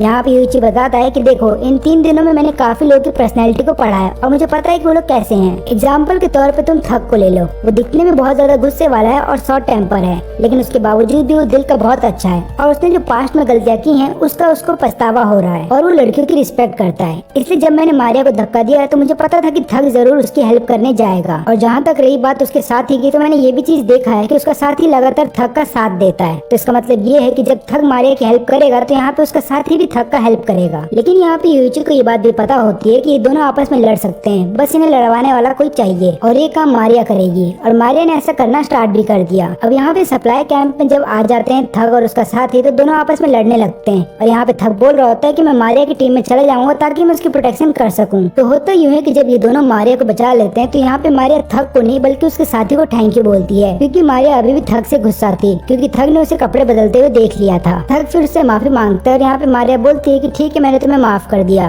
और मैं वादा करती हूँ कि मैं तुम्हारा साथ दूंगी क्योंकि तुमने मेरी जान बचाई है। ये लोग सोच रहे होते हैं कि यूची आगे चल करके क्या करेगा। तब यहाँ पे मारिया लगातार यूची को डिफेंड कर रही होती है और थक सोच रहा होता है कि ऐसा मारिया क्यों कर रही है। इसके बाद जब ये लोग वहाँ से जाने की कोशिश कर रहे होते हैं तो मारिया ढंग से चल नहीं पा रही थी। तो थक बोलता है एक काम करो, तुम मेरी पीठ पे चढ़ जाओ। अब ये लोग जब सप्लाई कैंप में वापस जा रहे होते हैं तब यहाँ पे मारिया थक से बोलती है कि तुम्हारा शुक्र है जो तुमने मेरी जान बचाई, काश मैं तुम्हारी टीम को ज्वाइन कर पाती। बाकी के दो मेंबर भी जब अपने हाइडर को खाना दे करके आ जाते हैं तो वो लोग बोलते हैं कि इसमें थक की कोई गलती नहीं है, बल्कि हमें यूइची के ऊपर लगातार नजर रखनी चाहिए। यहाँ पे यूइची भी अपने हाइडर को खाना दे करके आ जाता है और उसके बाद मारिया को जोर से पकड़ लेता है और बोलता है कि मेरे बगल में आकर के बैठो। इस नजारे से थक को आ जाता है गुस्सा और वो बोलता है कि तुम्हें मारिया को जाने देना चाहिए, जो भी तुमने उसके साथ किया है। यूइची बोलता है कि मारिया मेरी टीम में, तो मैं जो भी चाहूँ उसके साथ कर सकता हूँ। अब गुस्से में यहाँ पे थक जाता है मारने के लिए यूइची को, लेकिन मारिया उसको ऐसा करने से रोक देती है। वो बोलती है कि यूइची ऐसा ही चाहता है। इसके बाद यूइची मारिया को उसके बालों से पकड़ता है और ऐसा दिखाने की कोशिश कर रहा होता है कि वो उसको पीटने वाला है। तब अपोनेंट की टीम के मेंबर चले जाते हैं मनाबू के पास और उसको बोलते हैं कि यूइची को ऐसा करने से रोको। लेकिन यहाँ पे मनाबू बोलता है कि मैं ऐसा कुछ नहीं करने वाला हूँ, क्योंकि रूल्स के अकॉर्डिंग तुम अपोनेंट की टीम के मेंबर को पीट नहीं सकते हो, लेकिन खुद की टीम के मेंबर के साथ तुम्हें जो करना है तुम कर सकते हो। इसके बाद थक डिसाइड करता है कि वो यूइची की टीम में चला जाएगा ताकि मारिया की प्रोटेक्शन कर सके। लेकिन तभी थक को उसके टीममेट रोक देते हैं और बताते हैं कि हो सकता है ये सभी चीजें यूइची की एक चाल हो, वो तुम्हें जानबूझ के अपनी टीम में ले आना चाहता है ताकि वो हमारी टीम को कमजोर करे। लेकिन यहाँ पे थक को अभी भी ऐसा लग रहा होता है कि मारिया के ऊपर जितने भी अत्याचार हो रहे हैं वो सब रियल हैं और यही सब सोच करके थक फिर अपनी टीममेट के साथ लड़ना स्टार्ट कर देता है। लेकिन फिर इसके बाद उनके बाकी के टीममेट वहाँ पे आते हैं और उनको ऐसा करने से रोकते हैं और वो लोग बोलते हैं कि हमें एक काम करना चाहिए, हमें अपने टीम लीडर के साथ एक मीटिंग बुलानी चाहिए और पूछना चाहिए कि हमें आगे क्या करना है। तब यहाँ पे यूइची लगातार चिढ़ा रहा होता है थक को और बोलता है कि तुम खुद से कोई डिसीजन नहीं ले सकते और यहाँ पे एक लड़की पीट रही है, लेकिन उसको बचाने के लिए भी तुम्हें अपने लीडर से पूछना होगा। लेकिन थक उसकी कोई बात नहीं सुनता और यहाँ पे अपने लीडर के पास जा रहा होता है पूछने के लिए कि उसे आगे क्या करना है। जब थक वापस आता है तो बोलता है कि मैं मारिया की टीम को ज्वाइन करने के लिए तैयार हूँ। अब थक ऐसा इसलिए करता है क्योंकि उनका जो कैप्टन होता है वो मना कर देता है। वो बोलता है कि मारिया हमारी टीम को ज्वाइन नहीं करेगी। अब यहाँ पे थक और यूइची सेम टीम के अंदर होते हैं तो थक सोचता है कि वो यूइची को पीट सकता है, लेकिन यूइची उनमें से नहीं है जो अपने आप को पिटने दे, इसलिए थक को बांध देता है पेड़ से और उसको तब तक वहाँ से नहीं छोड़ता जब तक वो लड़ना छोड़ ना दे। यहाँ पे यूइची टेंजी को बता देता है कि मैंने उनका एक टीम मेंबर अपने साथ ज्वाइन करवा लिया है। अब मुझे किसी तरीके से इस बात का पता लगाना होगा कि उनका टीम लीडर कहाँ पे छुपा हुआ है। यहाँ पे थक को खुद पे शर्म आ रही होती है। वो यही सोच रहा होता है कि वो यूइची की टीम में तो आ गया है, लेकिन वो अभी भी मारिया की प्रोटेक्शन नहीं कर पाएगा। तब मारिया उसके पास आती है और बोलती है कि मेरी छोड़ो, पहले अपनी सोचो, क्योंकि अगर तुमने नहीं बताया कि तुम्हारा टीम लीडर कहाँ पे है तो यूइची तुम्हारी बुरी हालत कर देगा। यहाँ पे थकेस बताता है कि भले ही वो मुझे कितना भी पीटे लेकिन मुझे कोई फर्क नहीं पड़ता, क्योंकि मुझे भी नहीं पता कि हमारा टीम लीडर कहाँ पे छुपा है। अब यहाँ पे यूइची उसके सामने आता है और बोलता है कि तुम क्या बोल रहे हो, तुम तो गए थे ना अपने साथी के साथ अपने टीम लीडर से मिलने के लिए। तब यहाँ पे थक बताता है कि एक्चुअली में जो मेरा साथी है उसने केवल फोन पे कॉल किया था टीम लीडर को और उसने फिर मेरे को बताया कि उन्होंने क्या बोला है। और यहाँ पे फिर यूजी समझ जाता है कि इनके साथ जो ये लड़का है जिसके बाल लाल हैं वही इनका टीम लीडर है। न केवल टीम लीडर बल्कि इस पूरी टीम का मास्टरमाइंड भी यही है और जितने ही फैसले आज तक इन टीम ने लिए हैं वो सब इसी के द्वारा लिए गए हैं। यूजी सोचता है कि अच्छा वो मुझे पहले ही पता चल गया, अगर मुझे बाद में पता चलता तो मेरा प्लान फ्लॉप हो जाता। तभी यूजी को किसी का कॉल आता है जो कि अपोनेंट का ट्रू लीडर होता है। वो बोलता है यूइची को कि अच्छा हो तुमने थक को अपनी टीम में ले लिया, वो एक टाइम बॉम्ब की तरह है, अब बहुत जल्द तुम्हें पता चल जाएगा कि हम उसे टाइम बॉम्ब क्यों बोलते हैं। अब यहाँ पे सुपरवाइजर बताते हैं कि जो लाल बालों वाला लड़का है वो बहुत ज्यादा स्मार्ट है और वो घर पे रह करके बोर हो रहा था, इसलिए उसने इस गेम को ज्वाइन किया था। इसका हाइट बहुत ही छोटा है लेकिन इसका दिमाग सबसे बड़ा है और इसने पहले तो ब्लैकमेल किया कैप्टन को और फिर आगे चल करके उसकी जगह ले ली। यहाँ पे चेहरा तो कैप्टन का है लेकिन सारे फैसले ये खुद लिया करता था। यहाँ पे यूची समझ जाता है कि थक को टाइम बम क्यों बोला जाता है, क्योंकि थक को लगातार गुस्सा आता रहता है और कहीं गलती से अगर उसने अपोनेंट की टीम के किसी भी प्लेयर को पीट दिया तो यहाँ पे यूची हार जाएगा। इसका मतलब ये भी है कि यूची को लगातार यहाँ पे थक के ऊपर नजर रखनी होगी, लेकिन अगर यूची ऐसा करता है तो वो ये चीज नहीं देख पाएगा कि उसके अपोनेंट क्या कर रहे हैं। ऊपर से अपोनेंट की टीम के 2 मेंबर भी वहाँ पे आ जाते हैं और वो लोग लगातार यूची और यहाँ पे मारिया के ऊपर नजर रख रहे होते हैं। फिर मारिया जब 2 मिनट के लिए कहीं पे जा रही होती है तब लीडर उनके पीछे आ जाता है। अभी लीडर बोलता है कि मुझे पता है कि तुम गेम की तरफ से आई हो, यानी कि मैनेजमेंट की टीम की तरफ से हो। मारिया से पूछती है कि तुम्हें कैसे पता चल गया। लीडर बताता है कि जब यूची और टेंजी यहाँ पे आए थे तो उन्हें 3 दिन तक भूखा रखा गया था और उनके चेहरे पे ये नजर भी आ रहा था, लेकिन जब तुम्हें इंट्रोड्यूस किया गया था तो तुम्हारे चेहरे पे ऐसा कुछ भी नहीं था, जिसको देखने के बाद मैं समझ गया कि तुम मैनेजमेंट की तरफ से हो। मैं तुमसे बस इतना चाहता हूँ कि तुम यूची को धोखा दे दो और हमारी टीम में आ जाओ, लेकिन मारिया इसके लिए मना कर देती है। तब लीडर बोलता है कि क्या तुम नहीं देखना चाहती कि किस तरीके से यूची का हर एक प्लान फेल हो जाए और बाद में वो खुद पे रोए कि उसका सारा प्लान फेल हो गया। मारिया बोलती है कि हाँ मैं देखना तो चाहती हूँ। इसलिए मारिया यहाँ पे चली जाती है यूची के पास और बोलती है कि मुझे टेंजी का लोकेशन चाहिए। यहाँ पे यूजी उसको लोकेशन दे देता है। इसके बाद मारिया जाती है और लीडर को और उसकी पूरी टीम को सच्चाई बता देती है कि टेंजी कहाँ पे है। इसके बाद टेंजी को ढूंढ लिया जाता है और फिर मनाबू बोलता है कि ये गेम खत्म हो गया है और वो सबको एक जगह पे बुलाता है। इसके बाद मनाबू बताता है कि इस गेम को किसी और ने नहीं बल्कि यूची की टीम ने जीता है। अब ये बात सुनते ही यहाँ पे लीडर चौंक जाता है। वो पूछता है कि ऐसा कैसे हो सकता है। तो होता यूं है कि जब हर कोई टेंजी को ढूंढने के लिए चला जाता है तब यहाँ पे थग और यूची अकेले होते हैं और यहाँ पे फिर वो कॉल करता है इनके कैप्टन को और बोलता है कि मैं थग को तब तक पीटता रहूंगा जब तक कि तुम क्विट ना कर दो। यूची ऐसा करना तो नहीं चाहता था लेकिन उसे करना पड़ता है और वो यहाँ पे लगातार थग को पीट रहा होता है। लेकिन यहाँ पे थग अपने कैप्टन से बोलता है कि चाहे कुछ भी हो जाए उस बटन को मत दबाना। यूची बोलता है कि मुझे पता है कि तुम दोनों एक ही बास्केटबॉल टीम में हुआ करते थे और गलती से एक शॉट के दौरान तुम्हें इंजरी हो गई थी और उस इंजरी का मेन कारण थग था, इसलिए आज मैं थग को वैसा ही दर्द देने वाला हूँ, यानी कि मैं उसकी एक एक करके हड्डी तोड़ता रहूंगा जब तक कि तुम उस बटन को ना दबा दो। और ऊपर से मुझे ये बात भी पता है कि तुम ही वो हो जिसने की पैसा लेके रखा था इन गेम वालों से और तुम्हारी वजह से आज तुम्हारी पूरी टीम इस गेम के अंदर है। अब इसके बाद थग की हड्डी टूटने की आवाज आ रही होती है, जिसके बाद कैप्टन समझ जाता है कि यूची जो बोल रहा है वो सच है। यहाँ पे रो रहा होता है ये सोच करके कि थग को कितना तकलीफ हो रहा होगा, इसलिए ना चाहते हुए भी यहाँ पे कैप्टन बटन दबा देता है। फिर इसके बाद कैप्टन सबसे माफी मांगता है कि मैंने क्विट कर दिया, उसके लिए मुझे माफ कर देना। और ऊपर से मुझे इन गेम वालों से पैसा इसलिए लेना पड़ा क्योंकि मेरी फैमिली का बिजनेस डूब गया था और मुझे टूर्नामेंट में पार्टिसिपेट भी करना था। ये लोग यहाँ पे गेम तो हार जाते हैं, लेकिन कैप्टन को अभी भी गुस्सा होता है यूची पे और वो लगातार उसको पीट रहा होता है। तब थग आकर के उसको रोकता है और बोलता है कि रुक जाओ, उसने मेरा एक भी हड्डी नहीं तोड़ा है, बल्कि उसने खुद की उंगली को तोड़ लिया ताकि तुम्हें यकीन आ जाए कि वो मेरे को तकलीफ दे रहा है, जिसके बाद तुमने वो बटन दबा दिया और हम गेम को हार गए। ये लोग गेम को तो हार जाते हैं, लेकिन यहाँ पे इन लोगों को प्राउड होता है कि इनके कैप्टन ने थग को कुछ भी नहीं होने दिया, क्योंकि अगर ये गेम जीतने के लिए ये लोग थग को पिटने देते तो ये लोग कभी भी कैप्टन की रिस्पेक्ट नहीं करते। यहाँ पे यूची बताता है कि मुझे भी पता है कि मारिया जो है वो गेम की तरफ से, यानी कि उनकी मैनेजमेंट की टीम की तरफ से, और यही कारण था कि मैंने मारिया को धक्का दे दिया था, क्योंकि मुझे पता था कि उसको कोई ना कोई तो बचाने के लिए आ ही जाएगा। फिर यहाँ पे टेंजी जब यूची को लेकर के जा रहा था तब वो यही सोच रहा होता है कि यहाँ पे यूची ने भले ही काफी सारी डर्टी ट्रिक का इस्तेमाल किया है, लेकिन उसने अपोनेंट की टीम की दोस्ती नहीं तोड़ी और ऊपर से भले ही उसने थग की एक भी उंगली को नहीं तोड़ा और यहाँ पे कैप्टन को मजबूर कर दिया बटन दबाने के लिए। लेकिन अगर कैप्टन थोड़ा सा टाइम और लेता बटन को दबाने के लिए तो हो सकता था यहाँ पे थग सही में टॉर्चर होता। इसके बाद चौथे राउंड में थोड़ा टाइम होता है तो मनाबू बोलता है कि अभी के लिए हम तुम्हें बाहर जाने दे रहे हैं, लेकिन तुम्हें इस गेम के बारे में किसी को नहीं बताना है और अगर तुमने ऐसा किया तो तुम्हें इसका परिणाम झेलना होगा। अब इसके बाद यूची और टेंजी डिसाइड करते हैं कि वो लोग सीओ को ढूंढेंगे। वो लोग जब अपने क्लास में वापस आते हैं तो वहाँ पे केवल यूटोरी होती है। वो बोलती है कि मुझे तुम दोनों को देख के अच्छा लगा, अच्छा हो तुम लोग बहुत ही जल्द उस गेम से वापस आ गए हो। ये लोग पूछते हैं कि सीओ कहाँ पे है, तो यहाँ पे यूटोरी बताती है कि सीओ पता नहीं कहाँ चली गई है और काफी दिनों से स्कूल नहीं आ रही है। यूची को ऐसा लगता है कि मुझे उसकी सच्चाई पता चल गई है, इसलिए वो यहाँ से भाग गई। तो होता यूँ है कि जब सेकंड गेम के बाद ये तीनों वापस से क्लास के अंदर आते हैं तो क्लास का हर एक व्यक्ति यहाँ पे सीओ के ऊपर इल्जाम लगाता है। वो बोलता है कि तुम ही हो जिसने हमारे पैसे चुराए हैं, क्योंकि हमने कहा था कि हम बैंक में ट्रांसफर कर देंगे, लेकिन तुमने कहा कि नहीं कैश में तुम्हें पैसे चाहिए और तुम वो पैसे अपने पास रखोगी।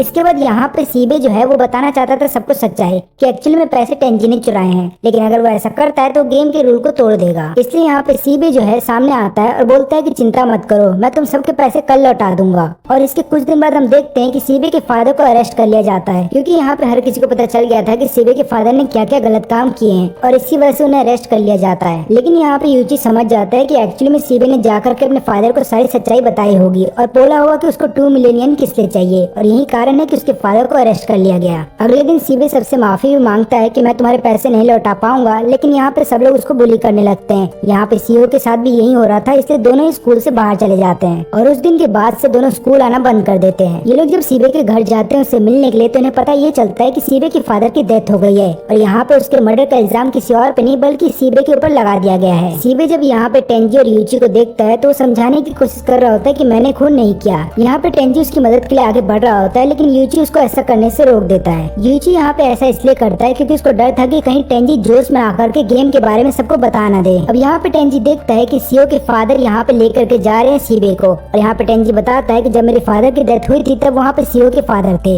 यानी कि इन दोनों का शक अब और भी ज्यादा यकीन में बदल जाता है कि सीओ के फादर भी इस गेम में इन्वॉल्व है। जब यहाँ पे सीओ के फादर जा रहे होते हैं तो यूची को धमकी देते हैं और बोलते हैं कि ज्यादा इस गेम के बारे में पता करने की कोशिश मत करो, नहीं तो ऐसा करोगे तो हो सकता है तुम्हारे करीबी लोग मारे जाएं। यूची बोलता है कि पहली बात तो ये कि मेरे आगे पीछे कोई नहीं है और मेरी लाइफ में ऐसा कोई नहीं है जो मेरे लिए इम्पोर्टेंट है, इसलिए तुम्हारी ये धमकी मेरे ऊपर काम नहीं करेगी। इसके बाद यूटोरी उन दोनों के पास आती है और बोलती है कि मुझे तुमसे बात करनी है, लेकिन यहाँ पे यूची उसको डांटते हुए बोलता है कि पहली बात तो ये कि तुम अपने डिसीजन खुद क्यों नहीं ले सकती हो और तुम्हें हर बार हमारी हेल्प की जरूरत क्यों पड़ती है। ऐसा लग रहा है तुम हमारी दोस्त नहीं बल्कि हम पे एक बोझ बन गई हो। फिर यहाँ पे यूची जब टेंजी के साथ घर पे बैठा होता है तो उसको समझाता है कि मैंने जो भी यूटोरी को बोला वैसा बोलना जरूरी था, इससे होगा यूं कि यूटोरी हमसे दूर रहेगी और सेफ रहेगी, नहीं तो उसकी जान को भी खतरा हो सकता है। तभी यूची को एक अननोन नंबर से कॉल आता है और वो यहाँ पे यूची को बोलता है कि हमने यूटोरी को किडनैप कर लिया है और तुम्हें यहाँ पे आना होगा। अगर तुम यहाँ पे आते हो और मेरा मनपसंद गेम खेलते हो तो हम तुम्हें टॉर्चर करेंगे, लेकिन अगर तुम नहीं आते हो तो हम यहाँ पे यूटोरी को टॉर्चर करेंगे। और याद रखना कि तुम अपने साथ किसी को लेकर के नहीं आ सकते, और अगर तुमने ऐसा किया तो यहाँ पे यूटोरी को उसकी सजा भुगतनी पड़ेगी। फिर यूची को आता है गुस्सा और वो बोलता है कि चाहे कुछ भी हो जाए यूटोरी के साथ कोई भी गलत काम मत करना, क्योंकि अगर तुमने ऐसा किया तो मैं तुम्हारी जान ले लूंगा। यूची जब इनके बताए वो जगह पे पहुंचता है तो वो देखता है कि वहाँ पे काफी सारे लोग हैं जो घेर के खड़े हैं यहाँ पे यूटोरी को। इसके अलावा वो देखता है कि उनके में एक ऐसा आदमी है जिसने की मानबू का मास्क पहना हुआ है और इस आदमी का नाम है कुरोकी। यूची जब वहाँ पे आ जाता है तो वो कुरोकी से बोलता है कि अब तुम यूटोरी को जाने दो। कुरोकी बोलता है कि पहली बात तो ये कि मैंने तुम्हें यहाँ पे बुलाया है, न कि तुमने मुझे यहाँ पे बुलाया, इसलिए जैसा मैं बोलूंगा वैसा होगा। और ऊपर से मुझे तुम्हारे काफी सारे सीक्रेट्स पता है जो मैं सबको अगर बता दूं तो सोचो तुम्हारा इमेज क्या रहेगा। यहाँ पे यूची नहीं चाहता था कि उसके सीक्रेट के बारे में सबको पता चल जाए, इसलिए वो बोलता है कुरोकी से कि ठीक है मैं तुम्हारा गेम खेलने के लिए तैयार हूँ। कुरोकी फिर गेम समझाता है। वो बोलता है कि इस गेम में टोटल 3 राउंड होंगे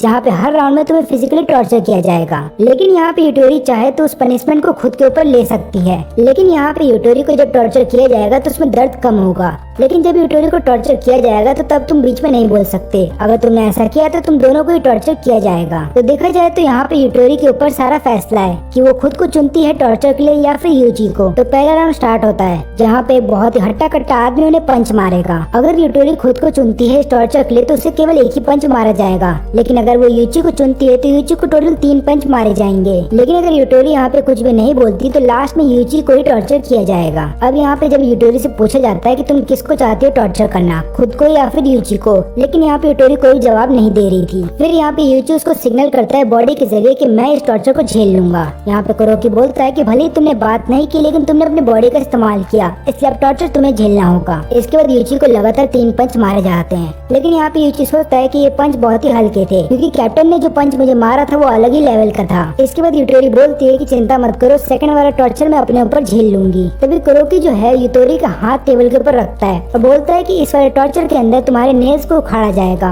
अब जैसे ही यहाँ पे यूटोरी का नेल उखाड़ा जा रहा था तो लगातार उसमें से खून निकल रहा था और यूटोरी डर रही थी। तब यूची सामने आ जाता है और बोलता है कि उसका हाथ छोड़ो और मेरा हाथ पकड़ लो। कुरोकी बोलता है कि यहाँ पे तुम्हारे अब 3 नेल उखाड़े जाएंगे। तो यहाँ पे यूची बोलता है कि अपनी बकवास बंद करो और जल्दी करो। फिर यूची के जब तीनों नेल उखाड़ दिए जाते हैं तब यहाँ पे यूची बोलता है कि तुम जैसे इतने सारे लोग इस पागल आदमी की बात कैसे सुन सकते हो। कुरोकी बताता है कि ये लोग मेरी बात इसलिए सुनते हैं क्योंकि मैं बहुत ही ज्यादा ताकतवर हूँ और ऊपर से मैं स्मार्ट हूँ, और सबसे आखिरी बात कि मैं अपने दोस्तों को धोखा नहीं देता। फिर आखिरी राउंड में कुरोकी बोलता है कि तुम्हारे पास 2 ऑप्शन है, या तो तुम यूटोरी को चुनो जिसके पूरे कपड़े उतार दिए जाएंगे और उसके बाद उसको हमारे सामने डांस करना होगा, या तो तुम खुद को चुन सकते हो जहाँ पे तुम्हारे हाथ के ऊपर लगातार 3 बार चाकू से वार किया जाएगा और तुम दोनों के पास सोचने के लिए केवल 1 मिनट है। अब यहाँ पे यूटोरी डर रही थी कि वो क्या करे, तब वो बोलती है यूची से कि तुम जो भी फैसला लोगे मैं उसको मान लूंगी। यूची यहाँ पे कुछ भी नहीं सोचता और बोलता है कि ठीक है, ये टॉर्चर मैं अपने ऊपर झेलने के लिए तैयार हूँ। इसके बाद कुरोकी 3 बार हमला करता है चाकू से उसके हाथ पे और फिर बोलता है कि अब ये गेम खत्म हुआ और तुम दोनों यहाँ से जा सकते हो। लेकिन यूची इसके लिए तैयार नहीं था। वो बोलता है कि मुझे इस गेम को और खेलना है, लेकिन इससे पहले वो यूटोरी को बोलता है कि तुम्हें बुरा फील करने की कोई जरूरत नहीं है क्योंकि इन लोगों ने जानबूझ के तुम्हें किडनैप किया था। इनका मेन मकसद तो यही था कि ये लोग मुझे नुकसान पहुंचाना चाहते थे और अब तुम यहाँ से जा सकती हो, क्योंकि अगर तुम यहाँ से नहीं गई तो हो सकता है तुम कुछ ऐसा देखो जो तुम्हें नहीं देखना चाहिए था।